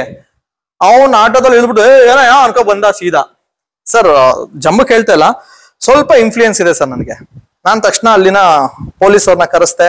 ಯಾರು ನಿಮ್ದು ಯಾವ್ದು ಸ್ಟೇಷನ್ ಅಂದೆ, ಫೋನ್ ಮಾಡಿಸ್ದೆ. ನೋಡಪ್ಪ ಹಿಂಗ ಆಗ್ತಿದೆ ಅಂದಾಗ ಅವ್ನ್ ಕರ್ಕೊಂಡ್ ಬನ್ನಿ ಸರ್ ಅಂತ ಇಲ್ಲ, ಪೊಲೀಸ್ನವ್ರಿಗೆ ಫೋನ್ ಕೊಡಿ ಅಂದ್ರು. ಫೋನ್ ಕೊಟ್ರು. ಅವನ ಸೀದಾ ಸರಸ್ವತಿಪುರಂ ಸ್ಟೇಷನ್ ಕರ್ಕೊಂಡು ನಿಲ್ಸಿದ್ರು. ಅವ್ನ್ ಕಾಲು ಹಿಡ್ಕೊಳ್ಳೋರ್ಗ್ ಬಿಡ್ಲಿಲ್ಲ ಸರ್. ನಾನು ತಪ್ಪಾಯ್ತು ಅಣ್ಣ, ನಾನು ಕ್ಷಮಿಸ್ಬಿಡೋನವ್ರಿಗೂ ಬಿಡ್ಲಿಲ್ಲ ನಾನು. ಕೊನೆಗೆ ಅವನು ಸೋತು, ತಪ್ಪಾಯ್ತು ಸರ್ ಬಿಟ್ಬಿಡಿ ಅಂದ. ಸರಿ ತಗೋ ಅಂತ ಹೇಳಿ ಅವ್ನ ಕೈಗೆ ಒಂದ್ ಜೋಬ್ ಒಂದಷ್ಟು ದುಡ್ಡು ಹಾಕ್ಬಿಟ್ಟು, ನೋಡಪ್ಪ ನನ್ನ ಮನಸ್ಸು ದೋಯಿಸ್ಬೇಕು ಅನ್ನೋ ಉದ್ದೇಶ ನನ್ಗಲ್ಲ, ನೀನ್ ಇರಿಟೇಟ್ ಮಾಡ್ದಂಗ ಅದಾಗ್ಲಿಲ್ಲ ನನಗೆ, ಇನ್ನೊಂದ್ಸಲ ಹಂಗ್ ನಡ್ಕೋಬೇಡ ಅಂತ ಹೇಳಿ ಕ್ಷಮೆ ಕೇಳಿದ್ ನನ್ ಗುಣ. ಅದು ಹರ್ಟ್ ಮಾಡೋದ್ ಮಾಡ್ಬಿಡ್ತೀನಿ, ಕ್ಷಮೆ ಕೇಳ್ಬಿಟ್ಟು ಸರಿ ಹೋಗಾಯ್ತು ಬೇಜಾ ಮಾಡ್ಕೋಬೇಡ ನನ್ಗೆ ಹಗ್ ಕೊಟ್ಬಿಟ್ಟು ಕಳಿಸ್ಬಿಟ್ಟೆ. ಅವತ್ತು ಹೋದೆ, ನನ್ನ ಹೆಂಡತಿ ಅವಾಗಿನ ಫೋನ್ ಮಾಡ್ತೀನಿ, ಯಾಕೆ ಪಿಕ್ ಮಾಡ್ತಿಲ್ಲ? ಇಬ್ರು ಬಂದಿದ್ ಕಾದು ಸುಮಾರು ಹೊತ್ತಾದ್ಮೇಲೆ ಹೋದ್ರು. ಆಫ್ಟರ್ 1 hour 30 minutes ಆದ್ಮೇಲೆ ಬರ್ತಾ ಇದ್ದಿಲ್ಲ ನೀವು. ಸರಿ ಆಯ್ತು ಬಿಡಿ, ಆಮೇಲೆ ಮಾತಾಡೋಣ ಅಂತ ಹೇಳಿದ್ರು. ನಂದು ಅಲ್ಲಿ ಏನಿದ್ರು ನಾ ಮುಗಿಸ್ಕೊಂಡು ನಾನು ಸ್ವಲ್ಪ ಹೊತ್ತಾದ್ಮೇಲೆ ನನ್ನ ಹೆಂಡತಿಗೆ ಸ್ಟೋರಿ ಹೇಳ್ದೆ, ಹಿಂಗ್ ಆಯ್ತು ಅಂತ.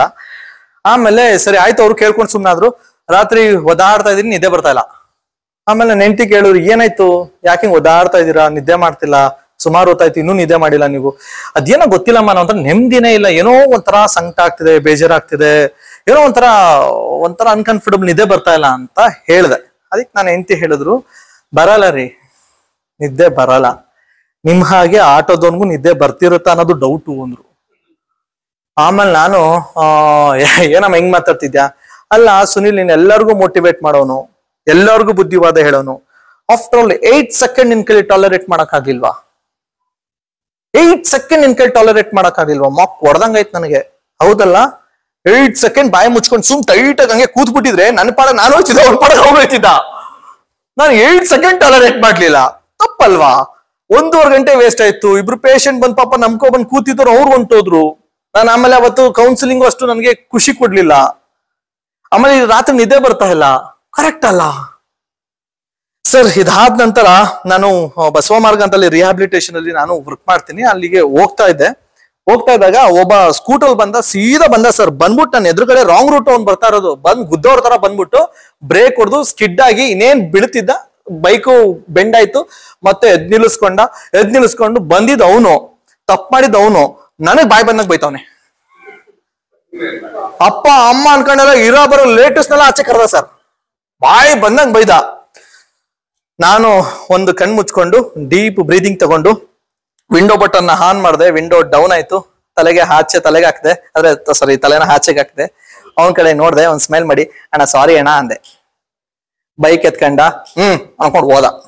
ನನ್ ಪಡನ ಹೋದ, ಅವನ್ ಪಡಗ ಅವನು ಹೋದ. ಅದಾದ್ಮೇಲೆ ಸರ್ ನನ್ ನೆನಪಿಗೆ ಬರ್ಲಿಲ್ಲ. ಇಡೀ ದಿನ ಐ ವಾಸ್ ಹ್ಯಾಪಿ. ಸಿಚುವೇಶನ್ ಹೇಗಿತ್ತು, ನನ್ ಥಾಟ್ ಹೇಗಿತ್ತು, ಎರಡೂನು ಅನುಭವಿಸಿದೀನಿ. ಅದನ್ನೇ ನಾನು ಇಲ್ಲಿ ಬರ್ದಿರೋದು. ಅದನ್ನೇ ನಾನು ನಿಮ್ಗೆ ಹೇಳ್ತಾ ಇರೋದು. ಸಿಚುವೇಶನ್ಸ್ಗಳ ಸಮಯಗಳು ಹೇಗ್ ಬರ್ತವೆ ಅಂದ್ರೆ ನನ್ನ ಕೈಲಿದೆ ಸರ್, ಪ್ರತಿ ಕ್ಷಣ ನನ್ನ ಕೈಲಿದೆ. ಮನಸ್ಸು ಪಟ್ರೆ ಗೆದ್ದೋಗ್ಬೋದು ನೀವು ಆಚೆಗೆ. ಈಗ ನಿಮ್ ಥಾಟ್ ಅನ್ನು ಕೂರ್ಸಿದೆ, ಮನಸ್ಸು ಪಟ್ರೆ ನೀವೇನಾದ್ರೂ ಮಾಡ್ಬೋದು. ನಂಗೆ ಇಂಥದ್ದು ಬೇಕು ಸಿಗುತ್ತೆ, ಇಂಥದ್ದು ಬೇಡ ಸಿಗಲ್ಲ. ನಂಗೆ ಖುಷಿ ಬೇಕು ಖುಷಿ ಸಿಗುತ್ತೆ, ನಂಗೆ ದುಃಖ ಬೇಕು ದುಃಖ ಸಿಗುತ್ತೆ. ಅವನ್ ಹಂಗಂದ ಇವನ್ ಹಿಂಗಂದ. ನಿಮ್ ಮೊಬೈಲ್ ಕೊಡಿ ಸರ್, ಮೊಬೈಲ್ ಓಕೆ ತಗೊಳ್ಳಿ ಸರ್. ನನ್ನ ಹತ್ರ ಇತ್ತು, ನಾನು ಇವ್ರಿಗೆ ಕೊಟ್ಟೆ, ಇವ್ರು ಈಸ್ಕೊಂಡ್ರು.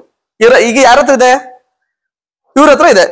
ಕೊಡಿ ಸರ್, ಕೈ ಕಟ್ಕೊಳ್ಳಿ ಸರ್, ಕೈ ಕಟ್ಕೊಳ್ಳಿ ಸರ್, ಹಿಂಗೆ ತಗೊಳ್ಳಿ ಸರ್. ನಾನು ಎಷ್ಟೇ ಹೇಳಿದ್ರು ಕೊಡ್ತಾ ಇದ್ರು, ಅವ್ರು ಈಸ್ಕೊತಾ ಇಲ್ಲ. ಈಗ ಯಾರಾದ್ರೂ ಉಳಿತಿದ್ದು? ಬೈಗುಳನು ಹಾಗೇನೆ, ನೀವ್ ತಗೊಳ್ಳಿಲ್ಲ ಅಂದ್ರೆ ಅದು ರಿಸೀವ್ ಆಗಲ್ಲ, ಅವನ ಹತ್ರನೇ ಹುಳ್ಕೊಳತ್ತೆ. ನೀನ್ ಹಂಗೆ ನೀನ್ ಹಿಂಗೆ ಸೂಪರ್ ಆಗಿ ಬೈತಾ ಇದ್ದಾನೆ. ವಾವ್, ಇಷ್ಟೇ. ನೀವ್ ಯಾವಾಗ ತಗೊಂಡ್ಬಿಟ್ರಿ ನೆಕ್ಸ್ಟ್ ಸೆಕೆಂಡ್ಗೆ ಕೋಪ, ಬೇಜಾರು, ದುಃಖ, ನಾನು ಏನಾದ್ರು ರಿಟರ್ನ್ ಅನ್ಬೇಕಲ್ಲ, ಈ ರಿಯಾಕ್ಟ್ ಮಾಡೋ ಗುಣಗಳೆಲ್ಲ ಬಂದ್ಬಿಡುತ್ತೆ ರಿಸೀವ್ ಮಾಡಿದ ತಕ್ಷಣ. ನೀವ್ ಯಾವಾಗ ರಿಸೀವ್ ಮಾಡಲ್ಲ, ಪಾಪ ಛೇ ಅವ್ನ ಗುಣ ಹಂಗೆ, ಎಷ್ಟ್ ಚೆನ್ನಾಗಿ ಬೈತಿದ್ದಾನೆ ಆದ್ರೂ.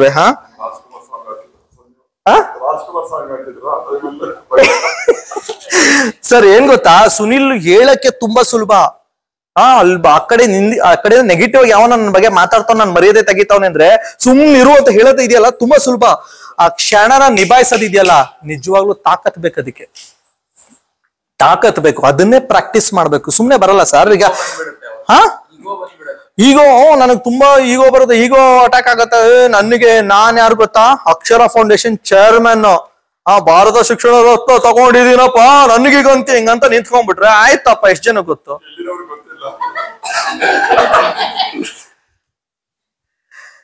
ಎಷ್ಟೋ ಸಲಿ ನಮ್ಮನ್ನ ನಾವು ಹೇಗೆ ರೆಕಗ್ನೈಸ್ ಮಾಡ್ಕೋತೀವಿ ಅಂದ್ರೆ, ನೀವ್ಯಾರು ಸರ್?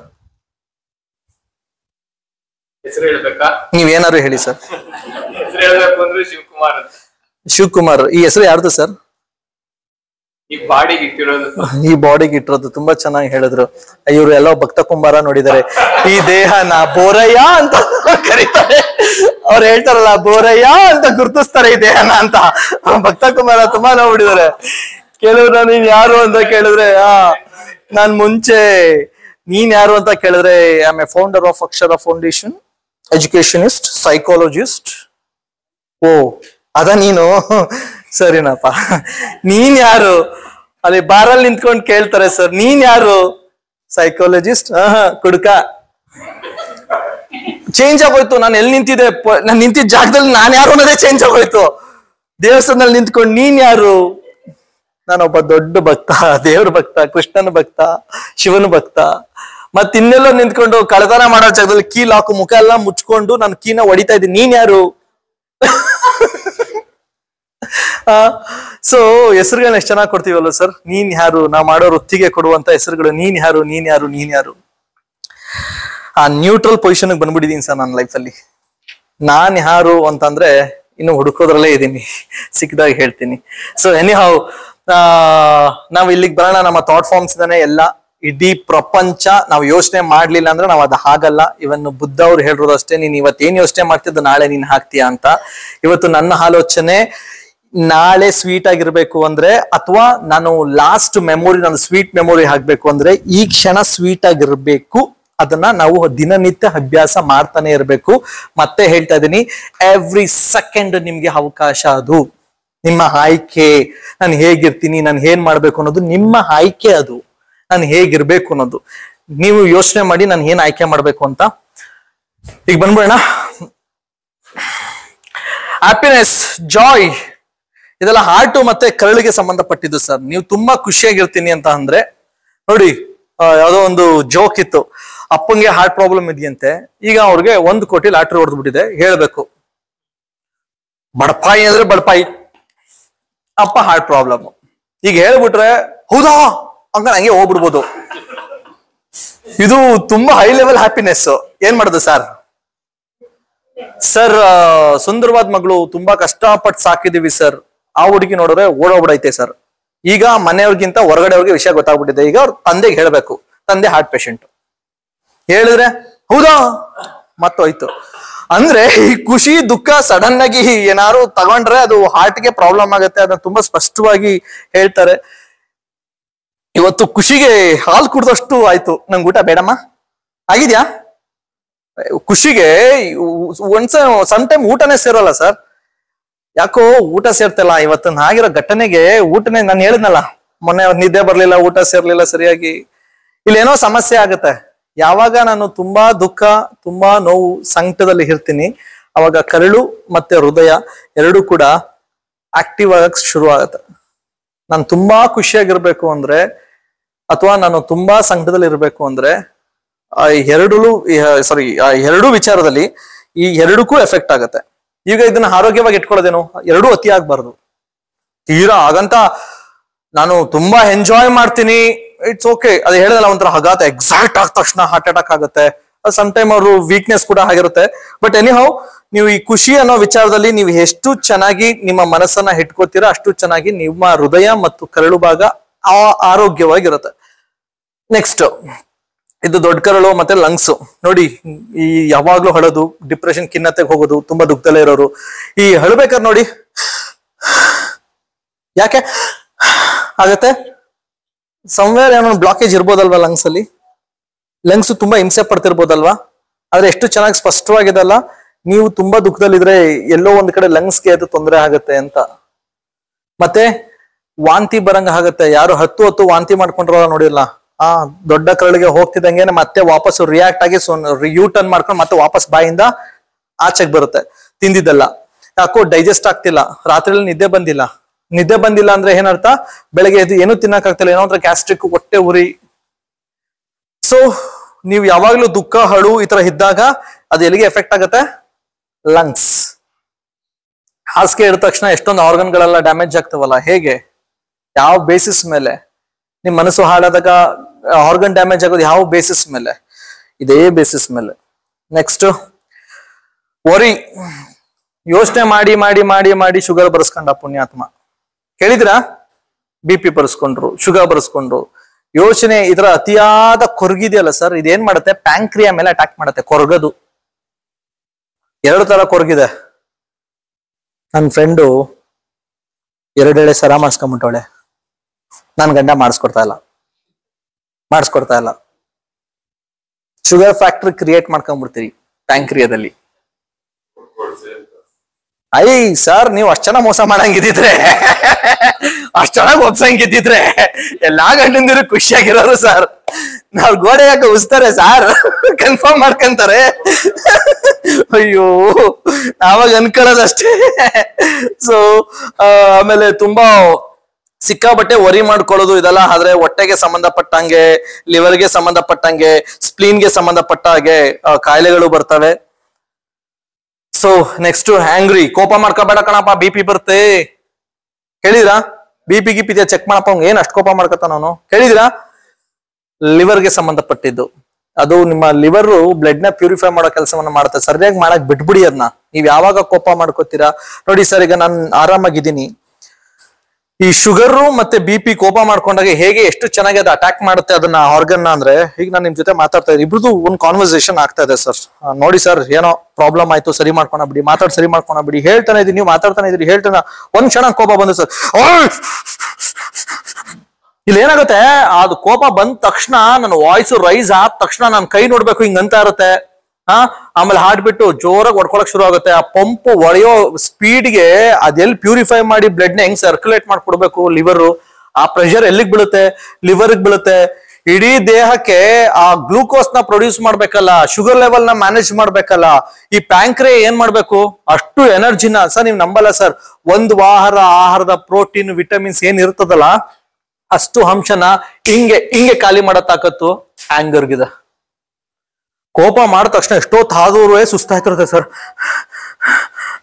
ಅನ್ಕೋ ಕೂತಿರ್ತೀವಿ. ನಾವು 10 ರೌಂಡ್ ಹೊಡಿತೀವಲ್ಲ, ಆ 10 ಪಟ್ಟು ಸುಸ್ತು ಬರೀ 1 ಕ್ಷಣದ ಆಂಗರ್ಗಿದೆ. ಈಗ ಕೋಪ ಮಾಡ್ಕೊಳ್ಳೋಕ್ಕಿಂತ ಮುಂಚೆ ಯೋಚನೆ ಮಾಡಿ, you are killing yourself. ನಿಮ್ಮನ್ನ ನೀವು ಸಾಯಿಸ್ಕೊತಿರೋದು. ಆಮೇಲೆ ನಾವ್ ಯಾರಿಗೂ ರಿಮೋಟ್ ಕಂಟ್ರೋಲ್, ಇವ್ರು ಕೋಪ ಬರೆಸ್ತಾವ್ರೆ ನಾ ಕೋಪ ಮಾಡ್ಕೊಳ್ಳೋದಂತೆ, ಅವ್ರ ಕೋಪ ಬರ್ಸಕ್ಕೆ ನಾ ಕೋಪ ಮಾಡ್ಕೊಳ್ಳೋದು. ಸರ್ ಆಮೇಲೆ ಮತ್ತೆ ಮತ್ತೆ ಹೇಳ್ತಾ ಇದೀನಿ, ಸುನಿಲ್ ಹೇಳೋಷ್ಟು ಸುಲಭ ಅಲ್ಲ ಸರ್ ಆ ಸಿಚುವೇಶನ್ಸ್ ಗಳನ್ನ ಹ್ಯಾಂಡಲ್ ಮಾಡೋದು. ಬಟ್ ಪ್ರಾಕ್ಟೀಸ್ ಮಾಡಿದ್ರೆ ಸಾಧ್ಯ ಇದೆ, ಖಂಡಿತವಾಗ್ಲೂ ಸಾಧ್ಯ ಇದೆ. ಬುದ್ಧನ ಒಂದ್ ಕತೆ ಗೊತ್ತಾ? ಯಾರೋ ಎಲ್ಲರಿಗೂ ಏನೇನೋ ತಪ್ಪು ಮಾಹಿತಿಗಳನ್ನ ಕೊಟ್ಕೊಂಡು ಎಲ್ಲರ ಮನಸ್ಸನ್ನ ಬ್ರೈನ್ ವಾಶ್ ಮಾಡ್ತಿದ್ಯಾ ಬುದ್ಧ, ಲೇ ನೀ ಯಾವ ಸೀಮೆ ಗುರುನ ನೀನು ಅನ್ಕೊಂಡೋಕೆ ಯಾಥು ಅಂತ ಉದ್ಬಿಡ್ತಾರೆ. ಗುರು ಬುದ್ಧ ಅಂದ್ರೆ ಗುರು ಅಂತ ಅರ್ಥ. ಬುದ್ಧದ ಇನ್ನೊಂದು ಸಮಾನಾರ್ಥಕ ಪದ ಗುರು. ಓಕೆನಾ? ಗುರು ಸ್ಮೈಲ್ ಮಾಡ್ತಾರೆ, ಎಸ್ ನಾಲೆಡ್ಜ್ ಸ್ಮೈಲ್ ಮಾಡ್ತಾರೆ, ನಮೋ ಬುದ್ಧಂ ಹೇಳ್ಬಿಟ್ಟು ಹೊಡೈತಾರ ಅವರು, ಏನು ಮಾತಾಡಲ್ಲ. ಆಮೇಲೆ ಅವನಿಗೆ ಫುಲ್ ತಲೆ ಕೆಡಿತು, ಅಷ್ಟೆಲ್ಲ ಉಗಿದ್ರು ಬೈದ್ರು, ಹಿಂಗ್ ಕೈ ಮುಗಿದ್ರು ಹೊಂಟೋಗ್ಬಿಟ್ನಲ್ಲ, ಪಾಪ ಒಳ್ಳೆನಿರ್ಬೇಕು, ಅವನ್ಗಷ್ಟು ಮನಸ್ಸು ನೋಯಿಸ್ಬಿಟ್ನಲ್ಲ ನಾನು, ಅವ್ರಿಗಷ್ಟು ಮನಸ್ಸು ನೋಯಿಸ್ಬಿಟ್ನಲ್ಲ, ಅಯ್ಯೋ ಕ್ಷಮೆ ಕೇಳ್ಬಿಡ ಅನ್ನೋ ಆ ಮನಸ್ಥಿತಿ ಬರೋವರೆಗೂ ಬಿಡಲ್ಲ ಸರ್ ಅದು. ಕೊನೆಗೆ ಹೋಗಿ ಬುದ್ಧ ಅವ್ರನ್ನ ಮುಂದೆ ನಿಂತ್ಕೊಂಡು ನಿಮ್ನ ಹುಡುಕಿ ಸಾಕೈತಿ, ನೀವ್ ಎಲ್ಲಿದ್ದೀರಾ ದಯವಿಟ್ಟು ಕ್ಷಮಿಸಿ ನನ್ನ ಅಂದಾಗ ಬುದ್ಧ ಅವ್ರು ಕೇಳೋ ಪ್ರಶ್ನೆ, ಯಾರಪ್ಪ ನೀನು? ನೆನ್ನೆ ಕ್ಯಾಕಡ್ಸ್ ಉಗಿದ್ನಲ್ಲ, ನೆನ್ನೆ ಉಗಿದು ನನಗೆ ನೆನ್ಪಲ್ಲಿದೆ, ನೀನ್ ಯಾರಪ್ಪ? ಅಯ್ಯೋ ಅವನೇ ನಾನು, ನೀನ್ ಅವನಲ್ಲ. ಅಂದ್ರೆ ವ್ಯಕ್ತಿತ್ವ ಬದಲಾದ ತಕ್ಷಣ ವ್ಯಕ್ತಿನೂ ಬದಲಾಗಿ ಕಾಣಿಸ್ತಾನೆ. ಈ ಅತ್ತೆ ಸೊಸೆಯರ್ ಜಗಳ ಇರ್ತದಲ್ಲ ಸರ್, ಸೇಮ್ ಕಾನ್ಸೆಪ್ಟ್ ನ ಮೇಂಟೈನ್ ಮಾಡ್ಬಿಟ್ರೆ ಪ್ರಾಬ್ಲಮ್ ಸಾಲ್ವ್. ಅತ್ತೆ ಸೊಸೆ ಅಂತಲ್ಲ, ಗಂಡ ಹೆಂಡತಿ, ಅಣ್ಣ ತಮ್ಮ, ಅಕ್ಕ ತಂಗಿ, ಏನೇ ಅಥವಾ ಸಿಚುವೇಶನ್ಸ್ ಗಳು ಬಂದಾಗ ನಾವು ಅದನ್ನ ಹ್ಯಾಂಡಲ್ ಮಾಡೋದ್ ಕಲ್ತ್ಬಿಟ್ರೆ ಒಂದು ಸೂಪರ್ ಐಡಿಯಾ ಕೊಡ್ತೀನಿ. ಎಸ್ಪೆಷಲಿ ಗಂಡಸರಿಗೆ ಇದು ಒಂದು ಸುಮ್ನೆ ಹಂಗೆ ಇದೇ ಪಾಠದ ಬಗ್ಗೆನೇ ಕೇಳ್ಕೊಂಡು ಹೋಗಕ್ಕಿಂತ ಮಧ್ಯದಲ್ಲಿ ಒಂದು ಕತೆ ಇರ್ಲಿ ಅಂತ ಈ ಕತೆ ಹೇಳ್ತಾ ಇದೀನಿ. ಮತ್ತೆ ನಿಮ್ಗೊಂದು ಸೊಲ್ಯೂಷನ್. ಅದು ಏನದು? ರಾಜ ಮದ್ವೆ ಆಗ್ಬೇಕು ಅಂದ್ರೆ ಡಿಸೈಡ್ ಮಾಡ್ತಾರೆ ಸರ್. ರಾಜ ಆಗಿರೋದ್ರಿಂದ ಆ ಊರಲ್ಲಿರೋ ಎಲ್ಲಾ ಸಮಸ್ಯೆಗಳನ್ನ ನೋಡ್ತಿರ್ತಾರಲ್ಲ, ಹೆಚ್ಚಿನ ಸಮಸ್ಯೆಗಳು ಗಂಡ ಹೆಂಡತಿ ಸಮಸ್ಯೆಗಳು. ಅವನ್ ಹಂಗಂದ, ಇವ್ನ ಹಂಗಂದ, ಅವ್ನ ಹಂಗ್ ಹೊಡೆದ್ಬಿಟ್ಟ, ಇವಳು ಹಿಂಗ್ ಹೊಡೆದ್ಬಿಟ್ಲು, ಇದೇ ಆಗ್ತಿರುತ್ತೆ. ರಾಜ ನೋಡಿ ಬೇಸತ್ತೋಗಿ ನಂಗೆ ಮದ್ವೆನೇ ಬೇಡ ಅನ್ಕೊಂಡಿದ್ದವನು ಇದ್ದಕ್ಕಿದ್ದಂಗೆ ಮದ್ವೆ ಆಗ್ಬೇಕು ಅಂತ ಡಿಸೈಡ್ ಮಾಡ್ಬಿಡ್ತಾರೆ. ಮದ್ವೆ ಆಗಕ್ಕಿಂತ ಮುಂಚೆ ನನ್ಗೊಂದು ಗೊತ್ತಾಗ್ಬೇಕು, ಏನು? ನಾನು ಹೆಂಡತಿನಿ ಯಾವಾಗ್ಲೂ ಖುಷಿಯಾಗಿರಿಸ್ಬೇಕು ಅಂದ್ರೆ ನಾನು ಏನ್ ಮಾಡ್ಬೇಕು? ಹೇಗಿದ್ರೆ ನನ್ನ ಹೆಂಡತಿ ಖುಷಿಯಾಗಿರ್ತಲ್ಲ, ಫಸ್ಟ್ ಅದನ್ನ ಕಲ್ತ್ಕೊಂಡ್ಬಿಡ್ತೀನಿ, ಆ ನಾಲೆಡ್ಜ್ ನ ತಿಳ್ಕೊಂಡ್ಬಿಡ್ತೀನಿ, ಆಮೇಲೆ ನಾನು ಮದ್ವೆ ಆದ್ರೆ ಒಳ್ಳೇದು ಅಂತ ಹೇಳಿ ಮಂತ್ರಿಗಳನ್ನ ಕರೆಸ್ತಾನೆ. ಮಂತ್ರಿಗಳಿಗೂ ಉತ್ತರ ಗೊತ್ತಾಗಲ್ಲ, ದೊಡ್ಡ ವಿದ್ವಾಂಸರನ್ನೆಲ್ಲ ಕರೆಸ್ತಾನೆ, ನನ್ನಂತ ಮುಟ್ಟಾಳನ್ ಸೈಕಾಲಜಿಸ್ಟ್ ನೆಲ್ಲ ಕಳಿಸ್ತಾರೆ, ಯಾರಿಗೂ ಉತ್ತರ ಗೊತ್ತಾಗಲ್ಲ. ಕೊನೆಗೆ ಡಂಗುರ ಸಾಧಿಸ್ತಾರೆ, ಏನು ಇಡೀ ರಾಜ್ಯಕ್ಕೆ ಡಂಗುರ ಕೂಗಿಸ್ತಾರೆ. ಯಾರಿಗೆ ಈ ಉತ್ತರ ಸಿಗುತ್ತೆ, ಒಂದು ಹೆಣ್ಣನ್ನ ಖುಷಿ ಪಡಿಸೋದಕ್ಕೆ, ಹೆಂಡತಿಯನ್ನ ಖುಷಿ ಪಡಿಸೋದಕ್ಕೆ ಯಾವ್ದು ಒಂದು ಫಾರ್ಮುಲಾದಲ್ಲಿ ಮುಗಿಬೇಕು, ಆ ಫಾರ್ಮುಲಾನ ಕೊಟ್ಟವ್ರಿಗೆ ಅರ್ಧ ರಾಜ್ಯವನ್ನ ಕೊಡ್ತೀನಿ ಅಂತ ಎಲ್ಲರೂ ಹುಡ್ಕಕ್ ಶುರು ಮಾಡ್ತಾರೆ. ಕೊನೆಗೆ ಒಬ್ಬ ತುಂಬಾ ಲೈಫಲ್ಲಿ ಸೋತೋನು, ನೀನ್ ಬದುಕೇ ಬೇಡ ಅನ್ನೋನು ಡಿಸೈಡ್ ಮಾಡ್ಕೊತಾನೆ, ಹೆಂಗಾರು ಮಾಡಿ ಇದಕ್ಕೆ ಉತ್ತರ ಕಂಡು ಹಿಡ್ಕೊಂಡ್ಬಿಟ್ಟು ಈ ನಿರಷ್ಟು ದಿನ ಖುಷಿಯಾಗಿದ್ಬಿಡೋಣ ಅಂತ ಹುಡ್ಕಕ್ ಹೋಗ್ತಾನೆ. ಕೊನೆಗೆ ಯಾವ್ದೋ ಬೇರೆ ದೇಶದ ರಾಜನ ಅಥವಾ ಒಬ್ಬ ಸನ್ಯಾಸಿನ ಕೇಳ್ತಾನೆ. ಅವಾಗ ಅವನು ಹೇಳ್ತಾನೆ, ನೋಡಪ್ಪ ನಂಗೂ ಇದ್ರ ಬಗ್ಗೆ ಗೊತ್ತಿಲ್ಲ, ಗೊತ್ತಿದ್ರೆ ನಾನು ಮದುವೆ ಆಗಿರುವೆ, ಸನ್ಯಾಸಿ ಆಯ್ತಿರ್ಲಿಲ್ಲ. ಹಂಗಾಗಿ ಇದ್ರ ಬಗ್ಗೆ ತಿಳ್ಕೊಂಡಿರೋ ಒಬ್ರು ಇದಾರೆ, ಆದ್ರೆ ಅವ್ರನ್ನ ಮಾತಾಡ್ಸೋದು ಬಾರಿ ಕಷ್ಟ. ಯಾಕೆ? ಅವರು ಕಾಡಲ್ಲಿ ಇರ್ತಾರೆ. ಪರವಾಗಿಲ್ಲ ನಾನು ಹೋಗ್ತೀನಿ, ಯಾವ ಕಾಡು ಹೇಳಿ? ಕಾಡಲ್ಲಿ ಇರೋದೇನು ಪ್ರಾಬ್ಲಮ್ ಇಲ್ಲ, ಅವ್ರು ದೊಡ್ಡ ರಾಕ್ಷಸಿ ಅವಳು. ಓ ರಾಕ್ಷಸಿ ಹತ್ರ ಇದಕ್ಕೆ ಉತ್ತರ ಇದೆಯಾ? ಮೈ ಗಾಡ್, ಪರವಾಗಿಲ್ಲ ನಾನು ಹೋಯ್ತೀನಿ, ಹೆಂಗು ನಂಗೆ ಬದುಕೋ ಆಸಕ್ತಿ ಇಲ್ಲ. ಅವನು ನರಭಕ್ಷಕಿ ಅಂತೆ, ಮನುಷ್ಯನೇ ತಿನ್ಬಿಡ್ತಾಳಂತೆ. ಪರವಾಗಿಲ್ಲ ಉತ್ತರ ಹೇಳ್ಬಿಟ್ಟು ಅಟ್ಲೀಸ್ಟ್ ಒಂದ್ ಸ್ವಲ್ಪ ದಿನ ಅನುಭವಿಸ್ತೀನಿ, ಅವಳನ್ನು ಕರ್ಕೊಂಡು ಹೋಯ್ತೀನಿ ಬೇಕಾರೆ, ನನಗೆ ಉತ್ತರ ಬೇಕಷ್ಟೇ ಅನ್ಕೊಂಡು ಅವ್ನು ಡಿಸೈಡ್ ಮಾಡಿ ಕಾಡ್ಗೆ ಹೋಯ್ತಾನೆ. ಕೊನೆಗೆ ಆ ರಾಕ್ಷಸಿನ ಮೀಟ್ ಮಾಡ್ತಾನೆ. ಮೀಟ್ ಮಾಡಿ ರಾಕ್ಷಸಿ ಇನ್ನೇನ್ ತಿನ್ನಕ್ ಬರ್ಬೇಕು, ಅವಾಗ ಅವ್ನು ಹೇಳ್ತಾನೆ, ನೋಡಪ್ಪ ನೀನ್ ಆಮೇಲೆ ತಿನ್ಕೊಳ್ಳೋದೇ, ನಂಗೊಂದು ಉತ್ತರ ಹೇಳ್ಬಿಡು. ಏನು ಉತ್ತರ? ನಾನು ಮದುವೆ ಆಗಿ ನನ್ನ ಹೆಂಡತಿನ ಖುಷಿಯಾಗಿ ಇಡಬೇಕು ಅಂದ್ರೆ ಏನ್ ಮಾಡ್ಬೇಕು? ಯಾವಾಗ್ಲೂ any time she have to be happy. ಏನ್ ಮಾಡ್ಬೇಕು ಅದಕ್ಕೆ? ಅದು ಕೇಳಕ್ಕೆ ಚಂದ ಸರ್, ಮಾಡಕ್ ಏನ್ ಮಾಡ್ಬೇಕು ಅಂತ ಕೇಳಿದಾಗ ಆಕೆ ಒಂದು ಆಫರ್ ಮಾಡ್ತಾಳೆ, ನೀನ್ ನನ್ ಮದ್ವೆ ಆಗ್ತೀಯಾ? ಆಮೇಲೆ ಅಯ್ಯೋ ಹೆಂಗೋ ನನ್ಗೆ ದುಡ್ಡೆಲ್ಲ ಸಿಗುತ್ತಲ್ಲ, ಇವನ್ನ ಪಾರ್ಲರ್ ಗಿಲ್ಲ ಕಳಿಸ್ಬಿಟ್ಟು ಸ್ವಲ್ಪ ಬ್ಯೂಟಿ ಮಾಡ್ಕೋಣ. ಆಯ್ತು ಓಕೆ, ನೀನ್ ಮದ್ವೆ ಆಗ್ತೀನಿ, ಅದನ್ನ ಉತ್ತರ ಹೇಳ್ಬೇಕು. ಆಯ್ತು ಖಂಡಿತ, ಮದ್ವೆ ಆದ್ಮೇಲೆ ಹೇಳ್ತೀನಿ. ಮದ್ವೆ ಆಗತ್ತೆ ಸರ್. ಫಸ್ಟ್ ನೈಟ್ ಸರ್, ಅವಳು ಬರ್ತಾಳೆ ಒಳಗಡೆಗೆ ಹಾಲಿಟ್ಕೊಂಡು. ಆಮೇಲೆ ನೋಡ್ತಾನೆ, ಫುಲ್ ಶಾಕು, ಯಾಕೆಂದ್ರೆ ಫುಲ್ ಬ್ಯೂಟಿಫುಲ್ ಆಗಿ ಇರ್ತಾಳೆ ಸರ್. ಆಮೇಲೆ ಅವನು ಕೇಳ್ತಾನೆ, ಅವಳು ಕೇಳ್ತಾಳೆ, ನೋಡು ಈ ರಾಕ್ಷಸಿನ ಮದುವೆ ಆಗಿದ್ದಕ್ಕೆ ನಿಮ್ಗೆ ವರ ಕೊಡ್ತೀನಿ. ಏನು? ಇಷ್ಟು ಸುಂದರವಾದ ದೇಹ, ಈ ಸುಂದರವಾದ ಮುಖ ನಿನಗೆ ಹಗಲಲ್ಲಿ ಬೇಕಾ, ಇರುಳಲ್ಲಿ ಬೇಕಾ? ಅಂದ್ರೆ ರಾತ್ರಿ ಬೇಕಾ ಅಥವಾ ಬೆಳಗ್ಗೆ ಟೈಮಲ್ಲಿ ಬೇಕಾ, ಡೇ ಟೈಮಲ್ಲಿ ಬೇಕಾ ಅಂತ ಅವ್ನು ಯೋಚನೆ ಮಾಡ್ತಾನೆ. ರಾತ್ರಿ ಟೈಮ್ ಅಂದ್ರೆ ಹೆಂಗ್ ಜೀವನ ಮಾಡೋದು, ಬೆಳಿಗ್ಗೆ ಅಂದ್ರೆ ಇದೇ ಮುಖ ಎದ್ ನೋಡ್ಬೇಕು, ಏನ್ ಮಾಡೋದು ಗೊತ್ತಾಗದೆ, ನೋಡಮ್ಮ ನಿನ್ಗೆ ಇಷ್ಟ, ಅದ್ ಹೆಂಗ್ ಬೇಕ ಹಂಗ್ ಇದ್ಬಿಡು ಅಂತ ಹೇಳ್ತಾನೆ. ಅವಳು ಅದಕ್ಕೆ ಅವ್ನು ಫುಲ್ ಖುಷಿ ಆಗ್ಬಿಟ್ಟು ಅವಳು ತಥಾಸ್ತು, ನಿಂಗೆ 24 hours ನಾನು ಹಿಂಗೆ ಇರ್ತೀನಿ ಅಂತ ಹೇಳ್ಬಿಡ್ತಾಳೆ. ಉತ್ತರ ಸಿಕ್ತಲ್ಲ ಸರ್? ಹೆಂಡ್ತಿನ ನಿನ್ಗೆ ಹೆಂಗ್ ಬೇಕ ಹಂಗ್ ಇರೋದ ಬಿಟ್ಬಿಟ್ರೆ ಅಲ್ಲಿಗೆ ನಮ್ಮ ಸಂಸಾರ ಆನಂದ ಸಾಗರ. ನೀವೇನಾದ್ರು ಕೆಣಕಕ್ ಹೋದ್ರೆ ಗೊತ್ತಲ್ಲ. ಇರ್ಲಿ. ಸೊ ಕೋಪ ಮಾಡ್ಕೋಬೇಡಿ. ಕೋಪ ಮಾಡ್ಕೊಂಡ್ರೆ ಆರೋಗ್ಯ ಹಾಳಾಗತ್ತೆ, ನಿಮ್ಮ ಲಿವರ್ ಪ್ಯಾಂಕ್ರಿಯಾ ಡ್ಯಾಮೇಜ್ ಆಗತ್ತೆ, ತುಂಬಾ ಭಯ ಪಟ್ರೆ ಕಿಡ್ನಿಗೆ ಪ್ರಾಬ್ಲಮ್ ಆಗತ್ತೆ. ನೋಡಿದ್ರ ಹೆದರ್ಕೊಂಡು ಯೂರಿನ್ ಪಾಸ್ ಆಗೋದು ಗೊತ್ತಲ್ಲ? ಆ ಪ್ರೆಷರ್ ಎಲ್ಲಿಂದ ಬರುತ್ತೆ ಸರ್ ಅಂದ್ರೆ ಕಿಡ್ನಿಯಿಂದ ಬರುತ್ತೆ ಸರ್. ಹೆದರ್ಕೊಂಡ್ರೆ ತುಂಬಾ ಹೆದರ್ಕೊಳ್ಳೋರು ಸರ್. ಇದು ಒಂದು ಪ್ರಯೋಗನೇ ಆಗಿದೆ. ಇಬ್ರು ಕುಡುಕ್ರು ಸರ್, ತುಂಬಾ ಕುಡಿತಿರ್ತಾರೆ, ಇಬ್ರು ಈಕ್ವಲ್ ಕಾಂಪಿಟೇಷನ್ ಕುಡಿತಿರ್ತಾರೆ. ಇಬ್ರು ಈಗ ಇಲ್ಲ, ತೀರ್ಕೊಂಡಿದ್ದಾರೆ. ಅವ್ರ ಮೇಲೆ ಪ್ರಯೋಗ ಮಾಡಿದವರು ಅಂದ್ರೆ ಅವ್ರ ಬಗ್ಗೆ ಅನಲೈಸ್ ಮಾಡಿದ್ದು. ಇಬ್ರು ಹಾಸ್ಪಿಟಲ್ ಸೇರ್ತಾರೆ. ಒಬ್ಬ 6 ತಿಂಗಳು ಮುಂಚೆ ಸೇರ್ತಾನೆ, ಒಬ್ಬ 6 ತಿಂಗಳು ಆದ್ಮೇಲೆ ಸೇರ್ತಾನೆ. ಒಬ್ಬನಿಗೆ ಲಿವರ್ ಪ್ರಾಬ್ಲಮ್ ಇರುತ್ತೆ, ಇನ್ನೊಬ್ಬನಿಗೆ ಕಿಡ್ನಿ ಪ್ರಾಬ್ಲಮ್ ಇರುತ್ತೆ. ಇಬ್ರು ಕುಡಿತಿದ್ರು. ಒಬ್ಬನಿಗೆ ಲಿವರ್ ಪಕ್ಕ ಚೆನ್ನಾಗಿದೆ, ಏನು ಪ್ರಾಬ್ಲಮ್ ಇಲ್ಲ, ಕಿಡ್ನಿ ಮಾತ್ರ ಫುಲ್ ಹಾಳಾಗಿದೆ. ಇನ್ನೊಬ್ಬನಿಗೆ ಕಿಡ್ನಿ ಚೆನ್ನಾಗಿದೆ, ಲಿವರ್ ಏನೋ ಆಗಿಲ್ಲ. ಇದೇನ್ ಹಿಂಗಿದು, ಯಾಕೆ ಹಿಂಗಾಯ್ತು? ಡಾಕ್ಟರ್ ಹೇಳ್ತಾರೆ ಕುಡ್ದು ಹಿಂಗಾಗಿದೆ ಅಂತ. ಆಮೇಲೆ ಅವ್ರನ್ನ ಅನಲೈಸ್ ಮಾಡಿದಾಗ ಗೊತ್ತಾಯ್ತು, ಒಬ್ಬ ಫುಲ್ ಡಾಮಿನೇಟರ್, ಅವೆಲ್ಲ ಡಾಮಿನೇಟಿಂಗ್ ಮಾಡೋನು, ಸ್ವಲ್ಪ ಜೋರು, ಗಲಾಟೆ, ಕೋಪ. ಇನ್ನೊಬ್ಬ ಫುಲ್ಲು ಸಾಧು, ಸ್ವಲ್ಪ ಹೆದರಿಕೆ, ಭಯ. ಅಂದ್ರೆ ನೀವು ಆಲ್ರೆಡಿ ನೀವು ತಿಂತಿರೋ ಆಹಾರ ಏನಿದೆಯಲ್ಲ, ಫಾರ್ ಎಕ್ಸಾಂಪಲ್ ನೀವು ಎವ್ರಿ ಡೇ ಗೋಬಿ ತಿಂತಾ ಇದೀರಾ ಅಂತ ಅನ್ಕೊಳ್ಳಿ, ಎವ್ರಿ ಡೇ ಪಾನಿಪುರಿ ತಿಂತಿದ್ದೀರಾ, ಪಿಜ್ಜಾ, ಬರ್ಗರ್, ಬೇಡದರನ್ನೆಲ್ಲ ಬಾಯಿಗೆ ಹಾಕತಾ ಇದೀರಾ. ಮನೆಯಲ್ಲ ಅಕ್ಕ ತಂಗಿರು ಇಬ್ರು ಇರ್ತಾರೆ, ಇಬ್ರು ಹಂಗೆ ತಿಂತಿರ್ತಾರೆ. ಒಬ್ರಿಗೆ ಇನ್ಯಾವುದೋ ಆರ್ಗನ್ ಡ್ಯಾಮೇಜ್ ಆಗಿರುತ್ತೆ, ಇನ್ನೊಬ್ರಿಗೆ ಇನ್ನೆಲ್ಲೋ ಕ್ಯಾನ್ಸರ್ ಅಟ್ಯಾಕ್ ಆಗಿರುತ್ತೆ. ಯಾಕೆ ಅಂದ್ರೆ it depends on our thought. Cancer health ಸೇರ್ಬೇಕು ಅನ್ನೋದು ಇದೆಯಲ್ಲ ಸರ್, ಆ ಡಿಸಿಷನ್ ಕೂಡ ನಿಮ್ ಥಾಟ್ ಮೇಲೆ ಇರೋದು. ಹಂಗಾಗಿ ಈ ಫಿಯರ್ ಅನ್ನೋದು ಇದೆಯಲ್ಲ ಸರ್, ನೀವು ತುಂಬಾ ಹೆದರ್ತಿದ್ದೀರಾ ಅಂದ್ರೆ ನೀವು ತಿನ್ನೋ ಆಹಾರ ಪಾಯ್ಸನ್ ಆಗಿ ಅಥವಾ ಕ್ಯಾನ್ಸರ್ ಆಗಿ ಅಥವಾ ಇನ್ನೇನೋ ಫೇಲ್ಯೂರ್ ಆಗ್ಬೇಕು ಆರ್ಗನ್ ಅಂತ ಇದ್ರೆ, ಫಿಯರ್ ಆಗ್ತಿದ್ದವರು ಆ ತರದ್ದು ಏನೋ ಒಳ್ಳೆ ಆಹಾರ ತಗೋತಿಲ್ಲ ಅಂದ್ರೆ ಸೀದಾ ಹೋಗಿ ಹೊಡಿಯೋದು ಕಿಡ್ನಿಗೆನೆ. ತುಂಬಾ ಹೆದರ್ಕೊಳ್ಳೋರು. ಸೊ ಹಂಗಾಗಿ ನಮ್ಗೆ ಫಿಯರ್ಲೆಸ್ ಲೈಫ್ ಕೂಡ ತುಂಬಾ ಇಂಪಾರ್ಟೆಂಟ್. ಹೇಗೆ ಸರ್ ಭಯ ಇಲ್ದೆ ಬದುಕೋದು? ಸಮ್ಟೈಮ್ ಈ ಭಯ ಅನ್ನೋದು ಕೂಡ ಒತ್ತಡವನ್ನ ಕ್ರಿಯೇಟ್ ಮಾಡುತ್ತೆ. ಸೊ ನನ್ನ ಜೀವನದಲ್ಲಿ ನಾನು ಮೊದಲು ಕಲ್ತಿದ್ದು, ನನ್ಗೆ ಏನ್ ಸಮಸ್ಯೆ ಇದೆ ಅದ್ರದ್ದು ಕೌಶಲ್ಯವನ್ನ ನಾನು ಪಡ್ಕೋಬೇಕು ಅಂತ, ಆ ಸ್ಕಿಲ್ ಅನ್ನ ಪಡ್ಕೋಬೇಕು, ಕಲ್ತ್ಕೋಬೇಕು ಅಂತ. ಫಾರ್ ಎಕ್ಸಾಂಪಲ್ ನನ್ಗೊಂದು ಕಾಯಿಲೆ ಇತ್ತು ಸರ್. ಹಗ್ಗ ನೋಡಿದ್ರು ಜಂಪ್ ಮಾಡಿ ಓಡ್ ಬಂದು ಹಿಂಗ್ ನಿಂತ್ಕೊಳ್ಳವೆ. ಯಾಕೆಂದ್ರೆ ನಂಗೆ ಹಾವು ಅಂದ್ರೆ ಭಯ. ಇದೊಂದು ಕಾಯಿಲೆ, ಅದು ಆಕ್ಚುಲಿ ಕಾಯಿಲೆ. ಇದನ್ನ ನಾನು ಆಚೆಗೆ ಬರ್ಬೇಕಲ್ಲ ಅಂತ ಡಿಸೈಡ್ ಮಾಡಿದೆ.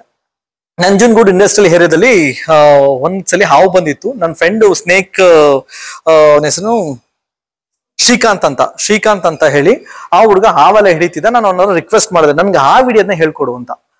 ಆಯ್ತು ಹೇಳ್ಕೊಡ್ತೀನಿ ಸರ್. ನಾನು ಅಲ್ಲಿ ಹೈಜಿನ್ ಆಫೀಸರ್ ನೆಸ್ಲೆ ಕಂಪನಿಯಲ್ಲಿ, ಅಲ್ಲಿ ಅವ್ನು ಕೆಲಸ ಮಾಡ್ತಿದ್ದು ಒಬ್ಬ ಎಂಪ್ಲಾಯ್. ನಾನು ಅವನ ಜೊತೆ ಸೇರ್ಕೊಂಡು ಆ ವಿಡಿಯೋದನ್ನ ಕಲ್ತ್ಕೊಂಡ ಅಂತ ಹೋದೆ ಸರ್. ಅದು ತೋಟದ ಮನೆ, ಟಿವಿ ಸ್ಟ್ಯಾಂಡ್ ಕೆಳಗಡೆ ಹಾವು ಹೊಂಟೋಗಿದೆ. ಬಗ್ ನೋಡ್ತಾನೆ, ಏನ್ ಸರ್ ಇಷ್ಟು ಉದ್ದ ಇದೆ ಹಾವು, ನಾನು ಲೈಫಲ್ಲೇ ನೋಡಿಲ್ಲ ಅಂತ ಹಿಂಗ್ ಕತೆ ಹೇಳ್ತಾನೆ. ನನಗೆ ಕೈಕಲ್ ನಡೀತೈತೆ. ಆಮೇಲೆ ಸ್ವಲ್ಪ ಹೊತ್ತು ಆದ್ಮೇಲೆ, ಸರ್ ಅಲ್ಲೊಂದು ಸ್ಟಿಕ್ ಇದೆ ತಗೊಂಡ್ ಬರ್ತೀರಾ ಅಲ್ಲಿ ಎಲ್ಲಿದೆ? ಗಾಡಿಲಿದೆ. ನನಗೆ ಆ ಹಿಡಿದಿರೋ ಸ್ಟಿಕ್ನು ಹಿಡ್ಕೊಳಕ್ ಹಿಂಗ್ ನಡುತ್ತೈತೆ ಸರ್. ನಂಗೆ ಹೆಂಗೋ ತಗೊಬಂದ್ ನನ್ಗೆ ಸ್ಟಿಕ್ ಕೊಡಕ್ಕೆ ಅಂತ ಬಂದೆ. ಮತ್ತೆ ಇನ್ನೆಲ್ಲ ಹುಡುಕ್ತಿದ್ ಡೈರೆಕ್ಷನ್ ಚೇಂಜ್ ಆಗೋಯ್ತು. ಏನು ಅಂತ ನೋಡಿದ್ರೆ ಹಾವೆಲ್ಲ ಕಾಣಿಸ್ತಿಲ್ಲ ಸರ್ ಅಂತವನೇ. ನಾನು ಮನೆ ಒಳಗಡೆ ಬಂದು ನಿಂತಿದ್ದೀನಿ, ಹೋಗಕ್ ಭಯ.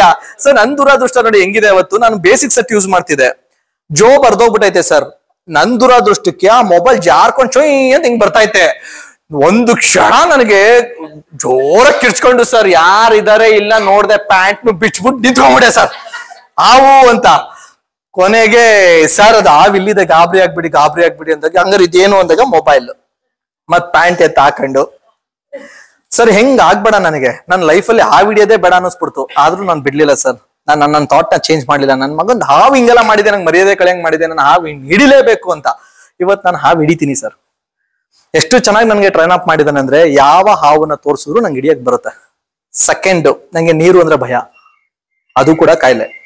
ತೊಟ್ಟಿಗೆ ಕಾಲಕ್ಕೆ ಎದುರ್ಕತಾ ಇದ್ದೆ. ಇವತ್ತು ಎಂತ ಹಾಳಕ್ ಬಿಡಿ ನಾನು ಈಜು ಹೊಡಿತೀನಿ.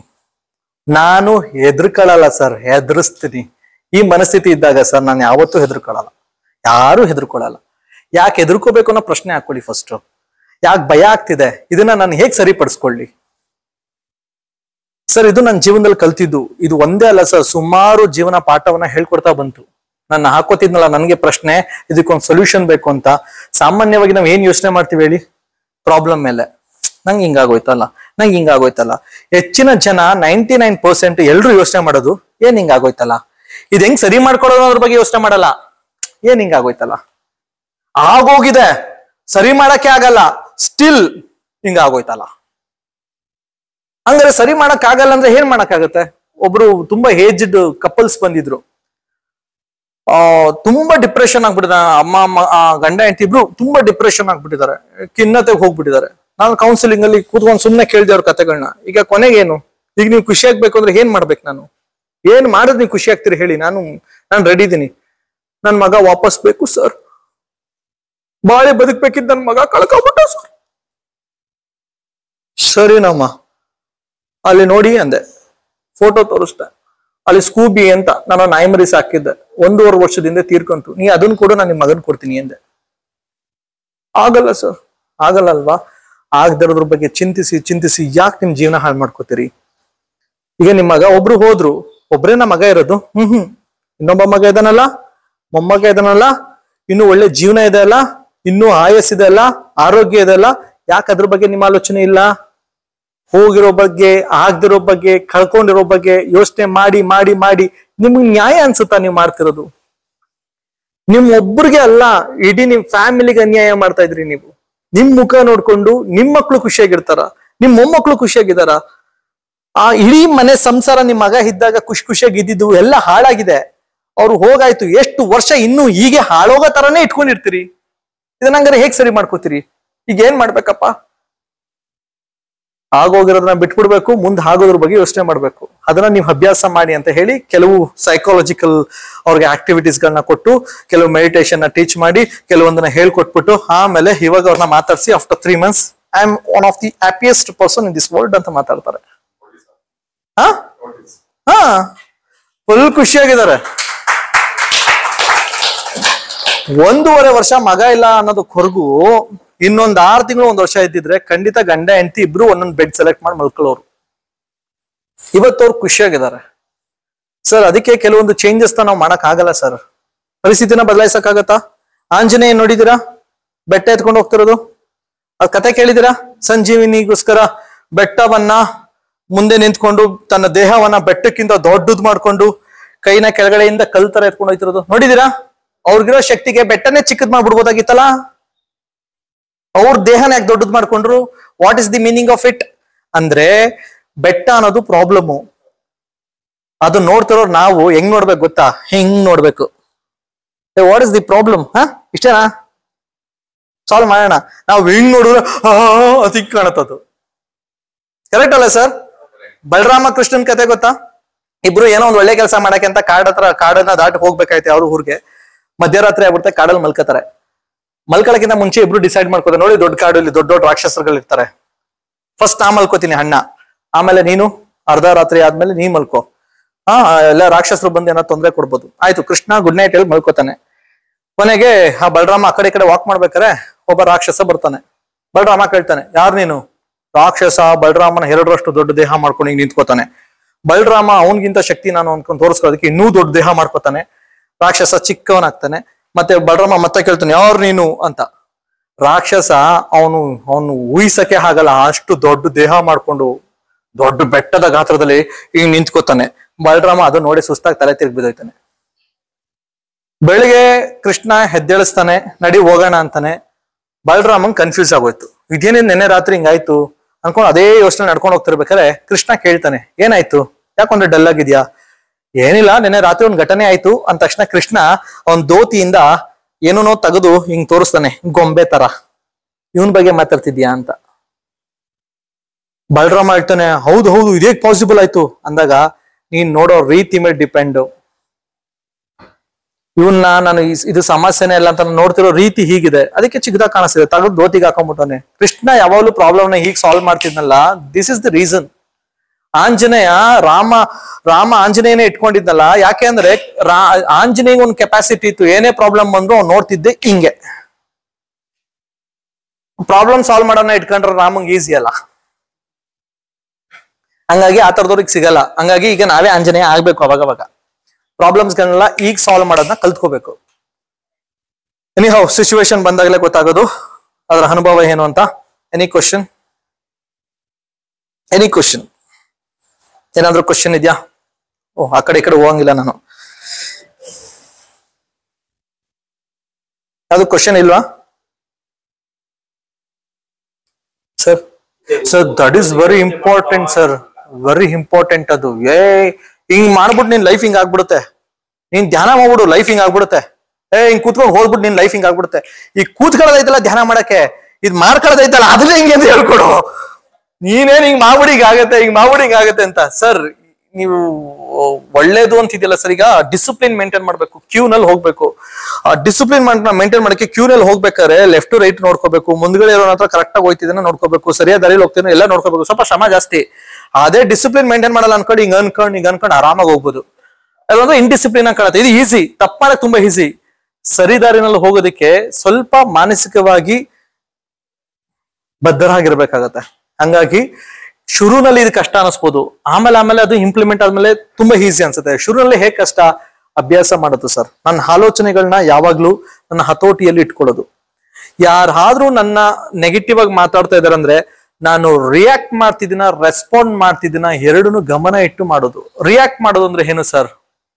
ಈಗ ಮೇಡಮ್ ಜೊತೆ ಮೇಡಮ್ಗೂ ಜಗಳ, ಅದು ರಿಯಾಕ್ಟ್. ಮೇಡಮ್ ಎಷ್ಟೇ ಜಗಳ ಮಾಡಕ್ ಬಂದ್ರು ನಾನು ಅದನ್ನ ಚರ್ಚೆಗೆ ತಗೊಂಡ್ಬರ್ತಿದ್ದೀನಿ, ಅದು ರೆಸ್ಪಾಂಡ್. ಅವ್ರು ಏನೇ ಹೇಳೋ ನಾನು ಸಮಾಧಾನ ಮಾಡಕ್ ಟ್ರೈ ಮಾಡ್ತಾ ಇದೀನಿ, ಅದು ರೆಸ್ಪಾಂಡ್.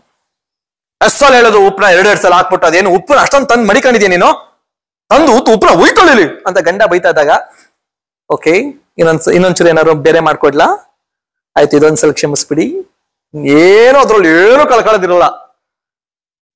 ಅಥವಾ ಹೆಂಡ್ತಿನೇ ಬರ್ತಿದ್ದಂಗೆ ಯಾವಾಗಲೂ ಮನೆಗೆ ಲೇಟ್ ಬರ್ತವೆ, ಜವಾಬ್ದಾರಿ ಇದ್ರೆ ಗಂಡ ನೀನು ಗಂಡಸು ನೀನು ಹಿಂಗೆಲ್ಲ ಬೈತಾ ಇದ್ದಾಗ ಇಟ್ಸ್ ಓಕೆ, ಪಾಪ ಏನೋ ಸ್ಟ್ರೆಸ್ ಅಲ್ಲಿ ಇದಾರೆ, ಆಮೇಲೆ ಸಮಾಧಾನ ಆದ್ಮೇಲೆ ಮಾತಾಡೋಣ. ಇವೆಲ್ಲ ಪ್ರಾಕ್ಟೀಸ್ ಸರ್. ಬೈ ಪ್ರಾಕ್ಟೀಸೇ ಇದನ್ನ ನಾವು ಹ್ಯಾಂಡಲ್ ಮಾಡಕ್ ಆಗೋದು. ಇವೆಲ್ಲವೂ ಕೌಶಲ್ಯ, ಸ್ಕಿಲ್ಗಳೆಲ್ಲವೂ ಪ್ರಪಂಚದಲ್ಲಿ ಯಾವ ತರದೆಲ್ಲ ಸ್ಕಿಲ್ ಇದೆ ಅವೆಲ್ಲವೂ ಅಭ್ಯಾಸದ ಮುಖಾಂತರನೇ ಬರೋದು. ಇದಕ್ಕೆಲ್ಲ ಇದು ಮೇಡಮ್ ಯಾವ ತರ ಹೇಳ್ತೀರಿ? ಈಗ ನಾನೊಂದು ಸಮಯ ಇದ್ರೆ ನನ್ನ ಮೊಬೈಲ್ ಎಲ್ಲ ಒಂದು ವಿಡಿಯೋ ತೋರಿಸ್ತೀನಿ. ನನ್ನ ಹೆಂಡತಿ ಅಡಿಗೆ ಮನೆಯಿಂದ ನ್ಯೂಸ್ ಪೇಪರ್ ಮೇಲೆ ಈ ಗೋಧಿ ಹಿಟ್ಟನ್ನ ಇಟ್ಬಿಟ್ಟು ಹೋದ್ಲು. ಏನಕ್ಕೆ? ಒಂದ್ರಿ ತಗೊಂಬರಕ್ಕೆ ಅಂತ. ಬರ ಅಷ್ಟರಲ್ಲಿ ಅದನ್ನೆಲ್ಲ ಫುಲ್ ದಬಾಕಿ ತೆಗೆದು ತಲೆ ಮೇಲೆ ಹಾಕೊಂಡು ಅಪ್ಪ ಅನ್ಕೊಂಡು ನಿಂತ್ಬಿಟ್ಟಿತ್ತು ಪಾಪು. ನಾನು ಅದನ್ನ ನೋಡ್ಬಿಟ್ಟು ವಾ ವಾಟ್ ಎ ಬ್ಯೂಟಿಫುಲ್ ಏನು ಮೇಕಪ್ ಅಂತ ನಾನು ಅಂತೀನಿ. ನನ್ನ ಹೆಂಡತಿ ನನಗ್ ಬೈತವ್ರೆ.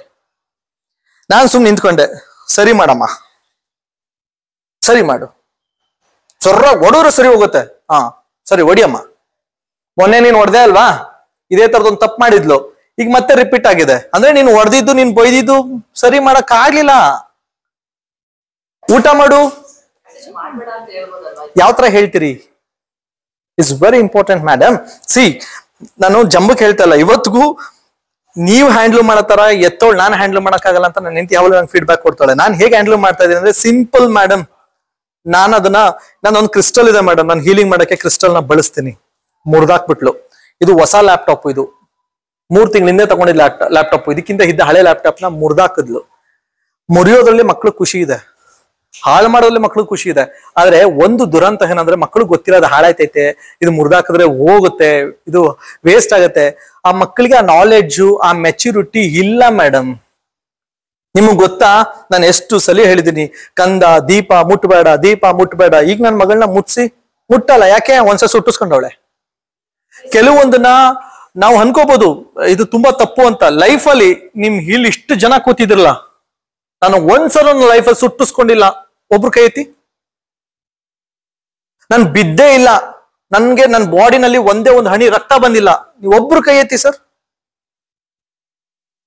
ತಪ್ಪೇ ಮಾಡಿಲ್ಲ, ಕೈ ಎತ್ತಿ ಮೇಡಮ್.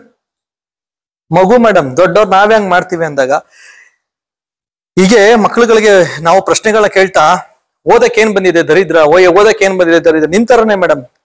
ನಾವ್ ಏನೆಲ್ಲ ಮಾಡಿಲ್ಲ, ಮಕ್ಳಿಗೆ ಏನ್ ಕಮ್ಮಿ ಮಾಡಿದೀನಿ, ನಿನ್ಗೆ ಏನ್ ಕಮ್ಮಿ ಮಾಡಿದೀವಿ, ಇದ್ರೆಲ್ಲ ಪ್ರಶ್ನೆ ಕೇಳೋಂತ ತಂದೆ ತಾಯಿಂದ್ರಿಗೆ ನಾನು ಕೇಳಿದ್, ನೀವೇನಾ ಮನೇಲಿ ಅಡ್ಗೆ ಮಾಡೋದು? ನೀವೇನಾ? ಓಕೆ, ಬೇಳೆ ಸಾಂಬಾರ್ ಮಾಡಿದ್ದೀರಾ? ಅದಕ್ಕೆ ಸಾಮಾನ್ಯವಾಗಿ ಬೇಳೆ ಇಂಪಾರ್ಟೆಂಟ್. ಬೇಳೆ, ನೀರು, ಉಪ್ಪು, ಅದಕ್ಕೆ ಒಗ್ಗರಣೆಗೆ ಬೇಕಾಗಿರುವಂತ ಸಾಸಿವೆಗಳು, ಕಡಲೆಬೇಳೆ ಹಾಕ್ತಾ ಇಲ್ಲ ಗೊತ್ತಿಲ್ಲ, ಮೋಸ್ಟ್ಲಿ ಹಾಕಲ್ಲ. ಓಕೆ, ಈರುಳ್ಳಿ, ಟೊಮೆಟೊ, ಮತ್ತೆ ಕರ್ಬೇವಿನ ಸೊಪ್ಪು, ಉಪ್ಪು, ಖಾರ ಎಲ್ಲ ಹಾಕ್ತಿರಿ. ಸಮ್ ಟೈಮ್ ಏನಾಗ್ಬಿಟ್ಟಿರುತ್ತೆ, ಯಾವ್ದೋ ಯೋಚನೆಯಲ್ಲಿ ಉಪ್ಪು ಹಾಕೋದ್ ಮರ್ತ್ಬಿಡ್ತೀರಿ. ಮನೆಯವ್ರು ಹೇಳ್ತಾರೆ, ಏನಮ್ಮ ಉಪ್ಪೇ ಹಾಕಿಲ್ಲ, ಮರ್ತೋಯ್ತು ರೀ, ತಡಿ ಉಪ್ಪು ಹಾಕ್ತೀನಿ. ಉಪ್ಪು ಹಾಕಿದಿರಿ, ಆಗಿದ್ಯಾ ಅನುಭವ? ಖಾರ 2 ಸಲ ಹಾಕ್ಬಿಟ್ಟು ಸ್ವಲ್ಪ ಜಾಸ್ತಿ ಖಾರ ಬಿಡಿದೆ, ಗೊತ್ತಿಲ್ಲದೆ ಹಾಕ್ಬಿಟ್ಟಿದೀನಿ, ಆಗಿದ್ಯಾ? ಕರ್ಬೇನ್ ಸೊಪ್ಪನ್ನ ಬಿಡಿಸಿಟ್ಟಿರ್ತೀರಿ, ಹಾಕಿ ಇರಲ್ಲ. ಆಗಿದೆ ಅನುಭವ? ಎಷ್ಟು ವರ್ಷದಿಂದ ಅಡ್ಗೆ ಮಾಡ್ತಿದ್ರಿ? 5, 10? ಸೇಮ್ ಅಡ್ಗೆ, ಸೇಮ್ ಐಟಮ್ ಮಾಡ್ತೀರಿ. ಒಂದು ಮಗು ಒಂದು ಪುಸ್ತಕವನ್ನ ಓದ್ಬೇಕು ಅಂದ್ರೆ ಹೊಸ ಪಾಠ, ಹೊಸ ಪದ, ಲಕ್ಷ ನೆನಪಲ್ಲಿ ಇಟ್ಕೋಬೇಕು. ನೀವು ದಿನ ಮಾಡೋ ಅಡ್ಗೆಯಲ್ಲೇ ಹಾಕೋ 5 ಐಟಮ್ ಅಲ್ಲೇ ಒಂದು ಮಾಡ್ಬಿಡ್ತೀರಿ. ಆ ಮಗು ಅದ್ರಲ್ಲಿ ಮರೆಯೋದ್ರಲ್ಲಿ ಏನಿದೆ ತಪ್ಪು? ಯಾಕೆ ಮರಿತಿದೇನೋ ಪ್ರಶ್ನೆ. ಯಾರು ಹಾಕೊಳ್ಳಲ್ಲ, ಓದಲ್ಲ. ದರಿದ್ರ ತಲೆ ಒಳಗಡೆ ನೆನಪೇ ಉಳಿಯಲ್ವಂತೆ, ಇದ್ರೊಳಗೆ ಲದಿ ತುಂಬೈತೆ. ಹಾಕೊಂಡ್ ರುಬ್ಬಿ ಆ ಮಗುನಲ್ಲಿ ಸಮಸ್ಯೆ ಏನಿದೆ ಅನ್ನೋದ್ರ ಬಗ್ಗೆ ನಾವು ಆಲೋಚನೆ ಮಾಡ್ತಿಲ್ಲ ಅಷ್ಟೇ. ಇದು ತಪ್ಪು, ಇದು ಸರಿ ಇಲ್ಲ. This is not a right way to bring changes in your child. ಇದನ್ನ ನಾನು ಹೇಗೆ ಹ್ಯಾಂಡಲ್ ಮಾಡ್ತೀನಿ ಇಸ್ ವೆರಿ ಇಂಪಾರ್ಟೆಂಟ್. ಕರೆಕ್ಟ್ ಅಲ್ಲ? ಮಗು ತಪ್ಪು ಮಾಡಿದೆ, ನಾನು ಅಪ್ಪ ಏನಾರು ನೀನು ಊಟ ಮಾಡ್ಲಿಲ್ಲ ಅಂದ್ರೆ ಅಪ್ಪ ನಿನ್ನ ಮಾತಾಡ್ಸಲ್ಲ. ಆಯ್ತು, ಊಟ ಮಾಡತ್ ನನ್ ಮಗಳು. ಯಾಕೆ ಹಿಂಗೆಲ್ಲ ಮಾಡಿದ್ರೆ ಅಪ್ಪಗ್ ಬೇಜಾರಾಗತ್ತೆ, ಅವಳೇ ಅದನ್ನ ಸರಿ ಮಾಡ್ತಾಳೆ. ಯಾಕೆ? ನಾನು ಹೇಳೋದು, ನಾನು ಅನ್ಬೇಕು. ಅಮ್ಮ ಬೇಜಾರ್ ಮಾಡ್ಕೊಡತ್ತೆ ಅಂದ್ರೆ ಅವಳು ತಲೆನೇ ಕೆಡ್ಸ್ಕೊಳ್ಳಲ್ಲ, ಬೇಜಾರ್ ಮಾಡ್ಕೊಳ್ಳಿ ಅಂತಾಳೆ. ಯಾಕೆ ಅಮ್ಮನ ಮೇಲೆ ಆ ಹೇಟ್ರೇಟ್ ಕ್ರಿಯೇಟ್ ಆಗ್ತಿದೆ? ಅದು ನಾನು ಹೇಳ್ತಾನೆ ಇದ್ದೀನಿ. ಇವತ್ತು ನೀನ್ ಮಾಡ್ಕೊಳ್ಳೋ ಮಿಸ್ಟೇಕು ನಾಳೆ ದಿನ ನೀನೇ ಅನುಭವಿಸ್ಬೇಕಾಗತ್ತೆ. ನಂದೇನೂ ತಪ್ಪಿಲ್ಲ, ನಾನು ಆಲ್ವೇಸ್ ಹ್ಯಾಪಿ ನನ್ನ ಮಗಳ ಜೊತೆ. ನಿನಗೆ ಪ್ರಾಬ್ಲಮ್ ಆಗುತ್ತೆ, ಕರೆಕ್ಷನ್ ಮಾಡ್ಕೊ ಅಂತ ಹೇಳ್ತಾ ಇದ್ದೀನಿ. ಅವ್ರು ಇನ್ನೂ ಆನ್ ದಿ ವೇ ಇದ್ರೆ ಕರೆಕ್ಷನ್ ಮಾಡ್ಕೊಡೋದ್ರಲ್ಲಿ. ನೋಡಿ, ನಮ್ಮ ಒಳಗೆ ನಾನೇ ಸೈಂಟಿಸ್ಟ್ ಸೈಕಾಲಜಿಸ್ಟ್ ಆಗಿ ಎಲ್ಲರಿಗೂ ಬುದ್ಧಿವಾದ ಹೇಳೋನು. ನಮ್ಮಲ್ಲೇ ಇಷ್ಟು ಅಳಿಸ್ಕೊಂಡಿದೆ. Still I am happy with my life. Correct, ನೀವು ರೈಟ್. ನೀವು ಎಕ್ಸಾಕ್ಟ್ ಆಗಿ ತುಂಬಾ ಫ್ಯಾಂಟಾಸ್ಟಿಕ್ ಕ್ವಶನ್ ರಿಪೀಟ್ ಮಾಡಿ ಕೇಳಿದ್ರು. ನೀವು ಕೇಳಿದ್ದು ಕರೆಕ್ಟ್ ಆಗಿದೆ, ಇವ್ರು ಕೇಳಿದ್ದು ಕರೆಕ್ಟ್ ಆಗಿದೆ. ಅದೇ ನಾನು ಮಿಸ್ ಔಟ್ ಮಾಡದ್ನಲ್ಲ, ಹಂಗಾಗಿ ಈಗ ರಿಪೀಟ್ ಮಾಡ್ತೀನಿ ನೋಡಿ. Mistake is mine. ಆ ಮಗು ಗೊತ್ತು ಇದು ವಸ್ತು ಮುರಿದೋಗುತ್ತೆ ಅಂತ, ಅಥವಾ ವಾಟ್ ಎವರ್, ಅಥವಾ ನನಗೂ ಗೊತ್ತು ಚೆನ್ನಾಗಿ ಇದು ಮಗುನ ಎತ್ಕೊಳ್ಳುತ್ತೆ, ಮಗು ಎತ್ಕೊಂಡ್ರೆ ಮುರಿದಾಕ್ಬಿಡುತ್ತೆ ಅಂತ. ಫಸ್ಟ್ ಆಫ್ ಆಲ್ ಸಣ್ಣ ಪುಟ್ಟ ತಪ್ಪುಗಳನ್ನ ನೀಲ್ ಡೌನ್ ಮಾಡಿ ಭುಜದ ಮೇಲೆ ಕೈ ಇಟ್ಟು ಕರೆಕ್ಷನ್ ಮಾಡೋದು ಗುಡ್ ಹ್ಯಾಬಿಟ್. ಅದು ಇದ್ರ ದೊಡ್ಡ ತಪ್ಪುಗಳು ಮಗುವಿಂದ ಆಗ್ತಿದೆ ಅಂದ್ರೆ ಅದು ತಪ್ಪು ಮಗುದಲ್ಲ ಸರ್, ನಂದು. ಯಾಕೆಂದ್ರೆ ಕೈಗೆ ಲ್ಯಾಪ್ಟಾಪ್ ಸಿಗಂಗ್ ಇಟ್ಟಿದ್ ನಾನು, ಕೈಗೆ ಕ್ರಿಸ್ಟಲ್ ಸಿಗಂಗ್ ಇಟ್ಟಿದ್ ನಾನು. ಸಣ್ಣ ಪುಟ್ಟ ತಪ್ಪುಗಳಿಗೆ we can balance like this. ದೊಡ್ಡ ತಪ್ಪುಗಳಿಗೆ ನಾವ್ಯಾಕೆ ಕೊಟ್ವಿ ಅವಕಾಶನ? ಸರ್, ಮಗುಗೆ ನೀವ್ ಏನೇ ಮಾಡಿ ಸರ್, ನೀವ್ ಏನೇ ಮಾಡಿ, ಎಂತ ಇಂಟರ್ನ್ಯಾಷನಲ್ ಸ್ಕೂಲ್ ಕಳ್ಸಿ, ಈ ವಿಚಾರದಲ್ಲಿ ಟ್ರೈನಿಂಗ್ ಕೊಡೋದಿದೆಯಲ್ಲ ಸರ್, ಪ್ರಾಕ್ಟಿಕಲ್ ಆಗಿ ಹಾಕ್ಬೇಕು. ಒಂದು ಲಾಸ್ ಮಾಡಕ್ ನಾನ್ ರೆಡಿ ಇರಬೇಕು, ಇಲ್ಲ ಸಣ್ಣ ಪುಟ್ಟದಲ್ಲೇ ಟ್ರೈನ್ ಮಾಡಕ್ಕೂ ರೆಡಿ ಇರಬೇಕು. ಲ್ಯಾಪ್ಟಾಪ್ ಹಾಳಾಗಿದ್ದಕ್ಕೂ ನಾನು ಕೋಪ ಮಾಡ್ಕೊಳ್ಳಿಲ್ಲ, ಬಿಕಾಸ್ ಅದು ನನ್ ಮಿಸ್ಟೇಕ್. ಮಗುಗೆ ಕೈಗೆ ಸಿಗಂಗ್ ಇಡಬಾರ್ದಾಗಿತ್ತು. ಯಾಕಂದ್ರೆ 2-3 ಸಲ ನನಗೆ ಹಿಂಟ್ ಕೊಟ್ಟಿದ್ದಾಳೆ. ಮಗಳು ಲ್ಯಾಪ್ಟಾಪ್ ಅದು ಹೋಗುತ್ತೆ ಅಂತ ಗೊತ್ತಿದ್ದು ನಾನು ಯಾಕೆ ಅವಳ ಕೈ ಹತ್ರ ಇಟ್ಟಿದ್ದೆ ನಾನು? ಕ್ರಿಸ್ಟಲ್ ಕಂದ ಪ್ಲೀಸ್ ಕಂದ ಅಂತ ಮುದ್ದು ಮಾಡಿ 3 ಸಲ ಇಸ್ಕೊಂಡಿದ್ದೀನಿ. 4ನೇ ಸಲಿಗೂ ಯಾಕೆ ಕೈಗೆ ಸಿಗಂಗ್ ಇಡ್ಬೇಕಿತ್ತು ನಾನು? ಈಗ ಅದ್ರ ಕ್ರಿಸ್ಟಲ್ ಇದೆ, ನಂಗೆ ಆ ಭಯ ಇಲ್ಲ. ಯಾಕೆ? ಜೋಪಾನವಾಗಿ ಎತ್ತಿರ್ತಿದ್ದೀನಿ. ಮೇಡಮ್, ಕರೆಕ್ಷನ್ಗೆ ನಮ್ಗೆ ಸೊಲ್ಯೂಷನ್ ಹುಡುಕಿದ್ರೆ ಸಿಗುತ್ತೆ ಸರ್. ಈಗ ನಂದೇ ಓನ್ ಪ್ರಾಕ್ಟಿಕಲ್ ಆಗಿ ಹೇಳ್ತಾ ಇದೀನಲ್ಲ, ದಟ್ಸ್ ಆಲ್ ಸರ್. ಕೆಲವೊಂದ್ಸಲಿ ನಿಮ್ಮ ಮೈಂಡ್ ಅಲ್ಲಿ ಇದನ್ನ ಪ್ರಾಕ್ಟಿಕಲ್ ಆಗಿ ಮಾಡೋಣ. ಒಂದು ಪೆನ್ ಕೊಡಿ, ಒಂದು ಹಾಳೆ ಕೊಡಿ.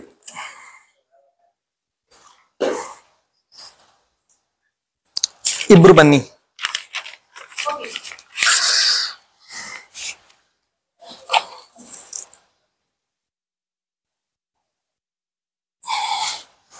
ಇಲ್ಲೊಬ್ರು ನಿಂತ್ಕೊಳ್ಳಿ.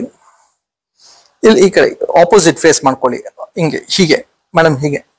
ಇಲ್ಲಿಗೆ ಬನ್ನಿ ಮೇಡಮ್. ಇಲ್ಲಿ ಒಂದು ನಂಬರ್ ಬರ್ದಿದ್ದೀನಿ, ಮೋಸ್ಟ್ಲಿ ಗೊತ್ತಿರುತ್ತೆ. 6-9 ಗೊತ್ತಾ? ಇದ್ರ ಬಗ್ಗೆ ಗೊತ್ತಾ? ಬಟ್ ತಿಳ್ಕೊಳ್ಳಿ. ನಿಮ್ಗೇನ್ ಕಾಣಿಸ್ತಿದೆ? ಮೇಡಮ್, ಇದು 6 ಅಂತ ಅವ್ರನ್ನ ಕನ್ವಿನ್ಸ್ ಮಾಡಿ, ಇದು 9 ಅಂತ ನೀವು ಕನ್ವಿನ್ಸ್ ಮಾಡಿ. ನಿಂತಿದ್ದ ಜಾಗದಲ್ಲ. ನಂಗೆ ಅದು ಗೊತ್ತಿಲ್ಲ, ನೀವು ಸೋಲಂಗಿಲ್ಲ. ಗೆಲ್ಲಕ್ಕೆ ನಾನು ಹೇಳ್ತಾ ಇರೋದು.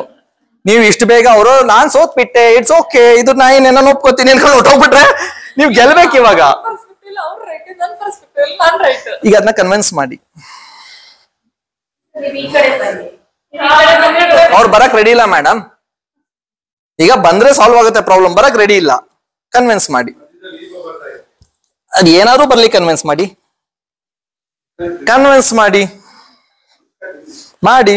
ತಿರುಗ್ಸಂಗಿಲ್ಲ ಸರ್. ಇದ್ದಿದ್ದ ಜಾಗದಲ್ಲಿ ನೀವು ಸರಿ ಅಂತ ಕನ್ವಿನ್ಸ್ ಮಾಡ್ಬೇಕು.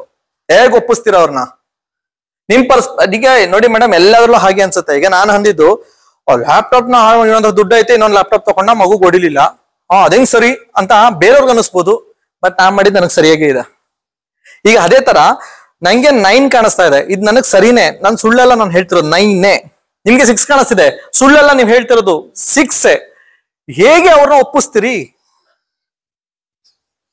ಇಲ್ಲಿ 2 ಆಪ್ಷನ್ ಇದೆ, ಅವರಿಬ್ರು ಡಿಸೈಡ್ ಮಾಡ್ಬೇಕು. ಆ 2 ಆಪ್ಷನ್ ಅಲ್ಲಿ ಒಂದು ಆಪ್ಷನ್ಗೆ ಬದ್ಧರಾಗೋದಕ್ಕೆ ಇರೋದು. ಹಾಗೆ ಮನುಷ್ಯನ ಜೀವನ ಇರೋದೇ ಹೀಗೆ, ಇದೇ ವಾಸ್ತವ, ಇದೇ ಸತ್ಯ, ನಾವು ಬದುಕ್ಬೇಕಿರೋದೇ ಹೀಗೆ. ಈಗ ಅವ್ರನ್ನ ಹೇಗೆ ಕನ್ವಿನ್ಸ್ ಮಾಡ್ತಾರೆ ನೋಡಿ, ಆ 2 ಸೊಲ್ಯೂಷನ್ ಏನು ಹುಡುಕಿ.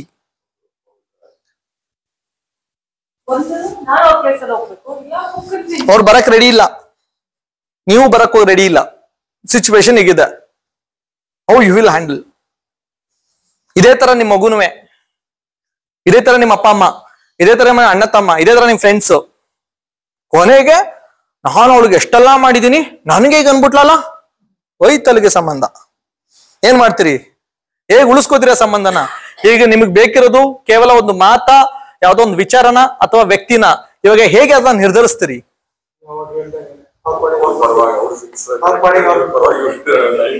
ಪ್ರಾಬ್ಲಮ್ ಹೆಂಗ್ ಸಾಲ್ವ್ ಆಗೈತಂಗ್ರೆ ಏನ್ ಮಾಡ್ತೀರಾ ಮೇಡಮ್? ಈ ತರ ಸಿಚುವೇಶನ್ಸ್ ಗಳು ಹೇಗ್ ಬರ್ತವೆ ಅಂದ್ರೆ ಭಾರಿ ಕಷ್ಟ ಮೇಡಮ್. ಇಬ್ರು ಕ್ಲೋಸ್ ಫ್ರೆಂಡ್ಸು ಒಪ್ಕೋತಾ ಇಲ್ಲ. ಈಗ ಇರೋದು 2 ಆಪ್ಷನ್ ಅನ್ನಲ್ಲ, ಯಾವ್ದು ಗೊತ್ತಾ? ಒಂದು, ಓಕೆ ಯು ಆರ್ ರೈಟ್. ಇನ್ನೊಂದು, ಒಬ್ರಿಗೊಬ್ರು ಅಂಡರ್ಸ್ಟ್ಯಾಂಡಿಂಗ್ ಇಲ್ಲಿ ಒಪ್ಕೊಂಡು, ಕರೆಕ್ಟ್ ಅಲ್ಲ 6, ಸಾರಿ ನನಗೆ ಆ ಕಡೆ ಬಂದಾಗ 9 ತರ ಕಾಣಿಸ್ತು, ಬಾಯ್ಲಿ ಬೇಕಾದ್ರೆ ತೋರಿಸ್ತೀನಿ, ಹೌದಲ್ಲ ಅಂತ ಇಬ್ರು ಕನ್ವಿನ್ಸ್ ಆಗ್ತಾರಲ್ಲ, ಆ ಮನಸ್ಥಿತಿಗೆ ಬರ್ಬೇಕು. ಅದಕ್ಕೆ ರೆಡಿ ಇಲ್ಲ ಅಂದಾಗ ಕೊನೆಗಿರೋದು ಒಂದು option, okay you are right. ಆ ಯು ಆರ್ ರೈಟ್ ಅನ್ನೋ ಮನ್ಸಿದೆಯಲ್ಲ ಯಾರಿಗೆ? ನಿಮ್ಮಿಬ್ರಲ್ಲಿ. ಅದು ಇಂಪಾರ್ಟೆಂಟ್ ಮೇಡಮ್. ಅಲ್ಲಿ ಡಿಸ್ಕನೆಕ್ಟೇ ಆಗಲ್ಲ. ಡಿಸ್ಕನೆಕ್ಟ್ ಆಗೋದು ರಿಲೇಶನ್ಶಿಪ್, ನಿಮ್ಮ ಕಾನ್ವರ್ಸೇಷನ್ ಅಲ್ಲ, ಅಥವಾ ಅದಕ್ಕೆ ಉತ್ತರ ಅಲ್ಲ. ಈ ರಿಯಾಕ್ಷನ್ಗೂ ರೆಸ್ಪಾಂಡ್ಗೂ 2 ವ್ಯತ್ಯಾಸ, ಆರ್ಗ್ಯುಮೆಂಟ್ಗೂ ಮತ್ತೆ ಡಿಸ್ಕಷನ್ಗೂ ಇರೋದು. ಡಿಸ್ಕಷನ್ ಏನ್ ಹೇಳುತ್ತೆ? ಯಾವುದು ಸರಿ ಅಂತ. ನೀಟಾಗಿ ಕೇಳಿಸ್ಕೊಳ್ಳಿ. ಡಿಸ್ಕಷನ್ ಹೇಳುತ್ತೆ ಯಾವುದು ಸರಿ ಅಂತ. ಪ್ಲೀಸ್ ಆ ಬುಕ್ ತಗೊಳ್ಳಿ. ಆರ್ಗ್ಯುಮೆಂಟ್ ಹೇಳುತ್ತೆ ಯಾರು ಸರಿ ಅಂತ. ಇಲ್ಲಿ ಯಾರು ಸರಿ ಅನ್ನೋದು ಇಂಪಾರ್ಟೆಂಟಾ, ಯಾವುದು ಸರಿ ಅನ್ನೋದು ಇಂಪಾರ್ಟೆಂಟಾ? ಅದಕ್ಕೆ ಹೇಳೋದು, ಯಾವಾಗ್ಲೂ ನಮ್ಮ ಮಾತು ಕಾನ್ವರ್ಸೇಷನ್ಸ್ ಹೇಗಿರ್ಬೇಕು ಅಂದ್ರೆ ಯಾವುದು ಸರಿ ಬಗ್ಗೆ ಇರ್ಬೇಕು. ನಾವ್ ಯಾವಾಗ್ಲೂ ಯಾವುದು ಸರಿ ಅಂತ ಮಾತಾಡ್ತಿರೋದೇ ಒಂಥರ ಸಮರ್ಥನೆ ತರ ಕಾಣಿಸ್ತಿದೆ, ಅದು ಚರ್ಚೆ ತರ ಕಾಣಿಸ್ತಿದ್ರೆ, ಚರ್ಚೆ ಅಂತೀನಿ, ಆರ್ಗ್ಯುಮೆಂಟ್ಸ್ ತರ ಕಾಣಿಸ್ತಿದೆ, ಡಿಸ್ಕಷನ್ ತರ ಇಲ್ಲ ಅಂದಾಗ ಯು ಆರ್ ರೈಟ್ ಅಂತ ಸುಮ್ನಾಗ್ಬಿಡೋದು. ಒಬ್ಬ ಕೇಳ್ತಾನಂತೆ, ನೀನ್ ಯಾವಾಗ್ಲೂ ಖುಷಿಯಾಗಿರ್ತೀಯಲ್ಲ ಯಾಕೆ ಅಂದಾಗ, ಯಾವಾಗಲೂ ಸಾಮಾನ್ಯ ಮನ್ಸು ಹಾಳಾಗೋದು ಈ ತರ ಯಾರು ಬಂದು ನನ್ನ ಮನ್ಸನ್ನ ಕೆಡಿಸಿದಾಗ, ನಾನು ಸರಿಯಾಗಿ ಹೇಳಿದ್ರು ನೀನ್ ತಪ್ಪು ಅಂದಾಗ ಈ ತರದ ಮನ್ಸು ಕೆಡಿಸುತ್ತೆ ಸಾಮಾನ್ಯವಾಗಿ. ಅದಕ್ಕೆ ನಾನು ಏನ್ ಹೇಳ್ತೀನಿ, ಅವ್ರು ಏನೇ ಹೇಳಿ ಯು ಆರ್ ರೈಟ್ ಅನ್ಬಿಡ್ತೀನಿ. ಹೌದಾ, ಏನ್ ಹೇಳಿದ್ರು ಯು ಆರ್ ರೈಟ್ ಅನ್ಬಿಡ್ತೀಯಾ? ಇದು ಎಷ್ಟು ಮಟ್ಟಿಗೆ ಸರಿ? ನಂಗೆ ಯಾಕೋದನ್ನ ಒಪ್ಕೊಳಕ್ ಆಗ್ತಿಲ್ಲ. ಕರೆಕ್ಟ್, ಯು ಆರ್ ರೈಟ್ ಅಂತಂತಾನೆ. ಅದು ನಿಜವಾಗ್ಲೂ ಅದು ಪ್ರಾಕ್ಟೀಸ್ ಮಾಡೋದಿದೆಯಲ್ಲ ಸರ್. ಎನಿಹೌ, ಕ್ವಶನ್ ಇದೆಯಾ? ಏನು ಕ್ವಶನ್ಸ್ ಇಲ್ಲ ಅಂದ್ರೆ ಈ ಹ್ಯೂಮನ್ ರಿಲೇಶನ್ಶಿಪ್ ಬಗ್ಗೆ ಮಾತಾಡೋಣ. ಕ್ಯಾನ್ಸರ್ ಸರ್, ಅದು ನಾನು ಒಂದು ಎನರ್ಜಿ ಹೀಲಿಂಗ್ ಕಲ್ತಿದ್ದೀನಿ ಸರ್.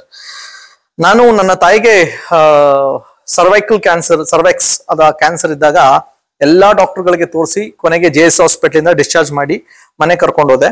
ಅವಾಗ ಡಾಕ್ಟರ್ ಹೇಳಿದ್ದು, ಏನೂ ಮಾಡಕ್ಕಾಗಲ್ಲ, ಇರೋಷ್ಟು ದಿನ ನೋಡ್ಕೊಳ್ಳಿ, ಸ್ಟೇಜ್ ಕ್ರಾಸ್ ಆಗಿದೆ, ಆರ್ಗನ್ ಸಿಸ್ಟಮ್ ಎಲ್ಲ ಆಲ್ಮೋಸ್ಟ್ ಡ್ಯಾಮೇಜ್, ಏನೂ ಮಾಡಕ್ಕಾಗಲ್ಲ ಅಂತ ಹೇಳಿದ್ರು. ಅವಾಗ ತುಂಬಾ ಬೇಸರದಲ್ಲಿ ನಾನು ಹಿಂಗೆ ನಾನು ESI ಮಾಡಿಸಿದೆ. ಅದು ಸೈನ್ ತಗೊಳಕ್ಕೆ ಅಂತ ಆಫೀಸ್ಗೆ ಹೋಗ್ತಾ ಇದೆ ಬಸ್ಸಲ್ಲಿ. ಆ ಟೈಮಲ್ಲಿ ನನಗೆ ಪಾಠ ಮಾಡ್ತಿದ್ದಂತ ಸೈನ್ಸ್ ಟೀಚರ್ ಒಬ್ರು ನನಗೆ ಸಿಕ್ಕಿದ್ರು. ನಾನು ಕೂತಿದ್ದೆ, ಅವ್ರು ನಿಂತಿದ್ರು.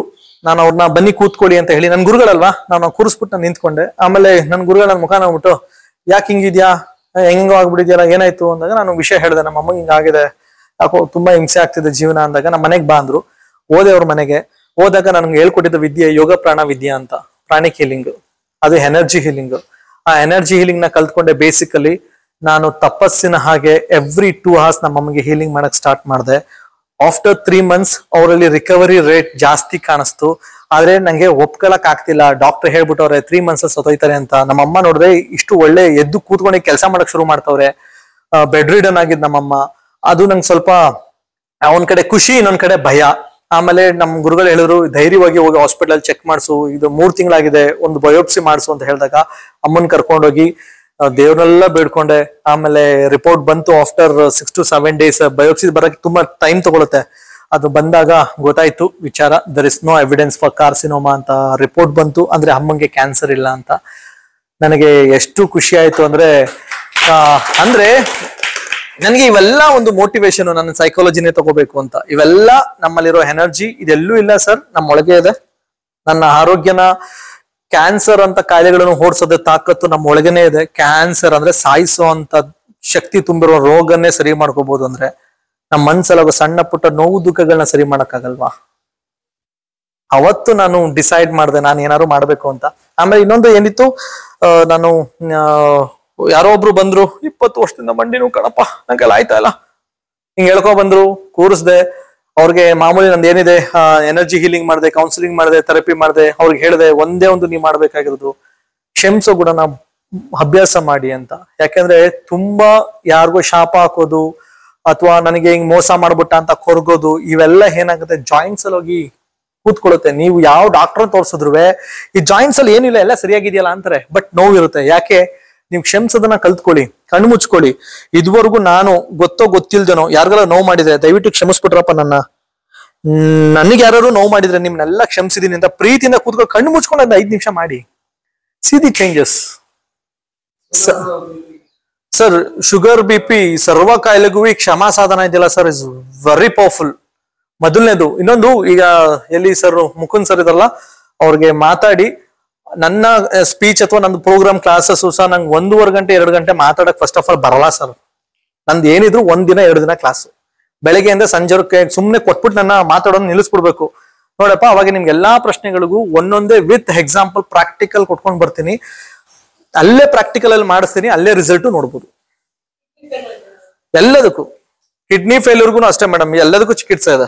ಚಿಕಿತ್ಸೆ ಅಂದ್ರೆ ಅದಕ್ಕೆ ಯೋಗ ಪ್ರಾಣ ವಿದ್ಯೆ ಕಲಿಬೇಕು, ಇಲ್ಲ ಅವ್ರ ಹತ್ರ ಗೊತ್ತಿರೋರ್ ಹತ್ರ ಚಿಕಿತ್ಸೆ ಮಾಡಿಸ್ಬೇಕು ಖಂಡಿತವಾಗ್ಲು. ಆಮೇಲೆ ಸುನಿಲ್ ಮೈಸೂರಿನಲ್ಲಿ ಈ ಬರೀ ಸೈಕಾಲಜಿ ಓದ್ಕೊಂಡು ಎಲ್ಲಾ ತರದ ಕಾಯಿಲೆಗಳನ್ನ ಹೇಗೆ ಹೀಲ್ ಮಾಡ್ತಾನೆ ಅನ್ನೋದು ಪ್ರಶ್ನೆ ಏನಾದ್ರು ಇದ್ರೆ ಅಲ್ಲ ಹೇಳಿದ್ದು ನಿಮ್ಗೆ ನನ್ನ ಕ್ಲಾರಿಟಿ ಕೊಟ್ಬಿಡೋಣ ಅಂತ. ಓಕೆ, ಆದ್ರೂ ಒಂದು ಕ್ಲಾರಿಟಿ ಕೊಟ್ಬಿಡ್ತೀನಿ ಸರ್. ಅದು ನನ್ನ ಕ್ವಾಲಿಫಿಕೇಶನ್. ನಾನು NLP ನಲ್ಲಿ ಮಾಸ್ಟರ್ ಮಾಡಿದ್ದೀನಿ, neuro linguistic program, TA transaction analysis ಅಂತ. ಹಾಗೆ ಸೈಕೋಥೆರಪಿ, ನಾನು ಎನರ್ಜಿ ಸೈಕೋಥೆರಪಿನೂ ಮಾಡಕ್ ಬರುತ್ತೆ. ಇವನ್ ನಾನು ಸೈಕಾಲಜಿ CBT ಎಲ್ಲ ನನಗೆ ಮಾಡಕ್ ಬರುತ್ತೆ. ಸೊ ಇದನ್ನೆಲ್ಲ ನಾನು ಅಭ್ಯಾಸ ಮಾಡ್ತಾ ಇದೀನಿ. ನಾನು ಕಾಂಬಿನೇಷನ್ ಆಫ್ ರೇಷಿಯೋದಲ್ಲಿ ಮಾಡ್ತೀನಿ ಸರ್, ಎಲ್ರಿಗೂ ಒಂದೇ ತರ ಮಾಡಲ್ಲ. ಹಂಗಾಗಿ ಅವ್ರ ಜೊತೆ ಕೌನ್ಸಿಲಿಂಗ್ ಮಾಡಿ ಇವ್ರಿಗೆ ಏನು ಸೂಟಬಲ್ ಆಗುತ್ತೆ ಈ ಫಿಸಿಕಲ್ ಮತ್ತೆ ಮೆಂಟಲ್ ಬಾಡಿಗೆ ಅದನ್ನ ನೋಡ್ಕೊಂಡು ನಾನು ಅವ್ರಿಗೆ ಚಿಕಿತ್ಸೆ ಕೊಡೋದ್ರಿಂದ ನಾನು ಸಕ್ಸಸ್ಫುಲ್ ಹೀಲರ್ ಆಗಿದ್ದೀನಿ ಇಲ್ಲಿ ತನಕ. ಸೊ ಹಂಗಾಗಿ ಇದನ್ನ ನಾನು ನೆಕ್ಸ್ಟ್ ಯಾವೆಲ್ಲ ಕಾರ್ಯಕ್ರಮ ನೀವು ಏನು ಆರ್ಗನೈಸ್ ಮಾಡ್ಕೊಂಡು ಎಲ್ಲ ಡಿಸ್ಕಸ್ ಮಾಡಿ ಪ್ಲಾನ್ ಮಾಡ್ಕೊಂಡು ಬಂದ್ರೆ will have 3 days or 4 days of programme ಇಲ್ಲೇನೆ, ರೆಸಿಡೆನ್ಶಿಯಲ್ ಪ್ರೋಗ್ರಾಮ್ ಮಾಡೋಣ. ಬೇಕಾದ್ರೆ ಸರ್ ನಾವೆಲ್ಲ ಸೇರ್ಕೊಂಡು ಸರ್ ನಮ್ಮ ಯೋಗಿ ಗ್ರೂಪ್ ಇಂದ ಏನ್ ಸರ್ ಡೆಫಿನೆಟ್ಲಿ ನಾನು ಹೋದಾಗ ಎಲ್ಲರಿಗೂ ಕೊಡ್ತೀನಿ ಸರ್. ಆಯ್ತು, 8892829560.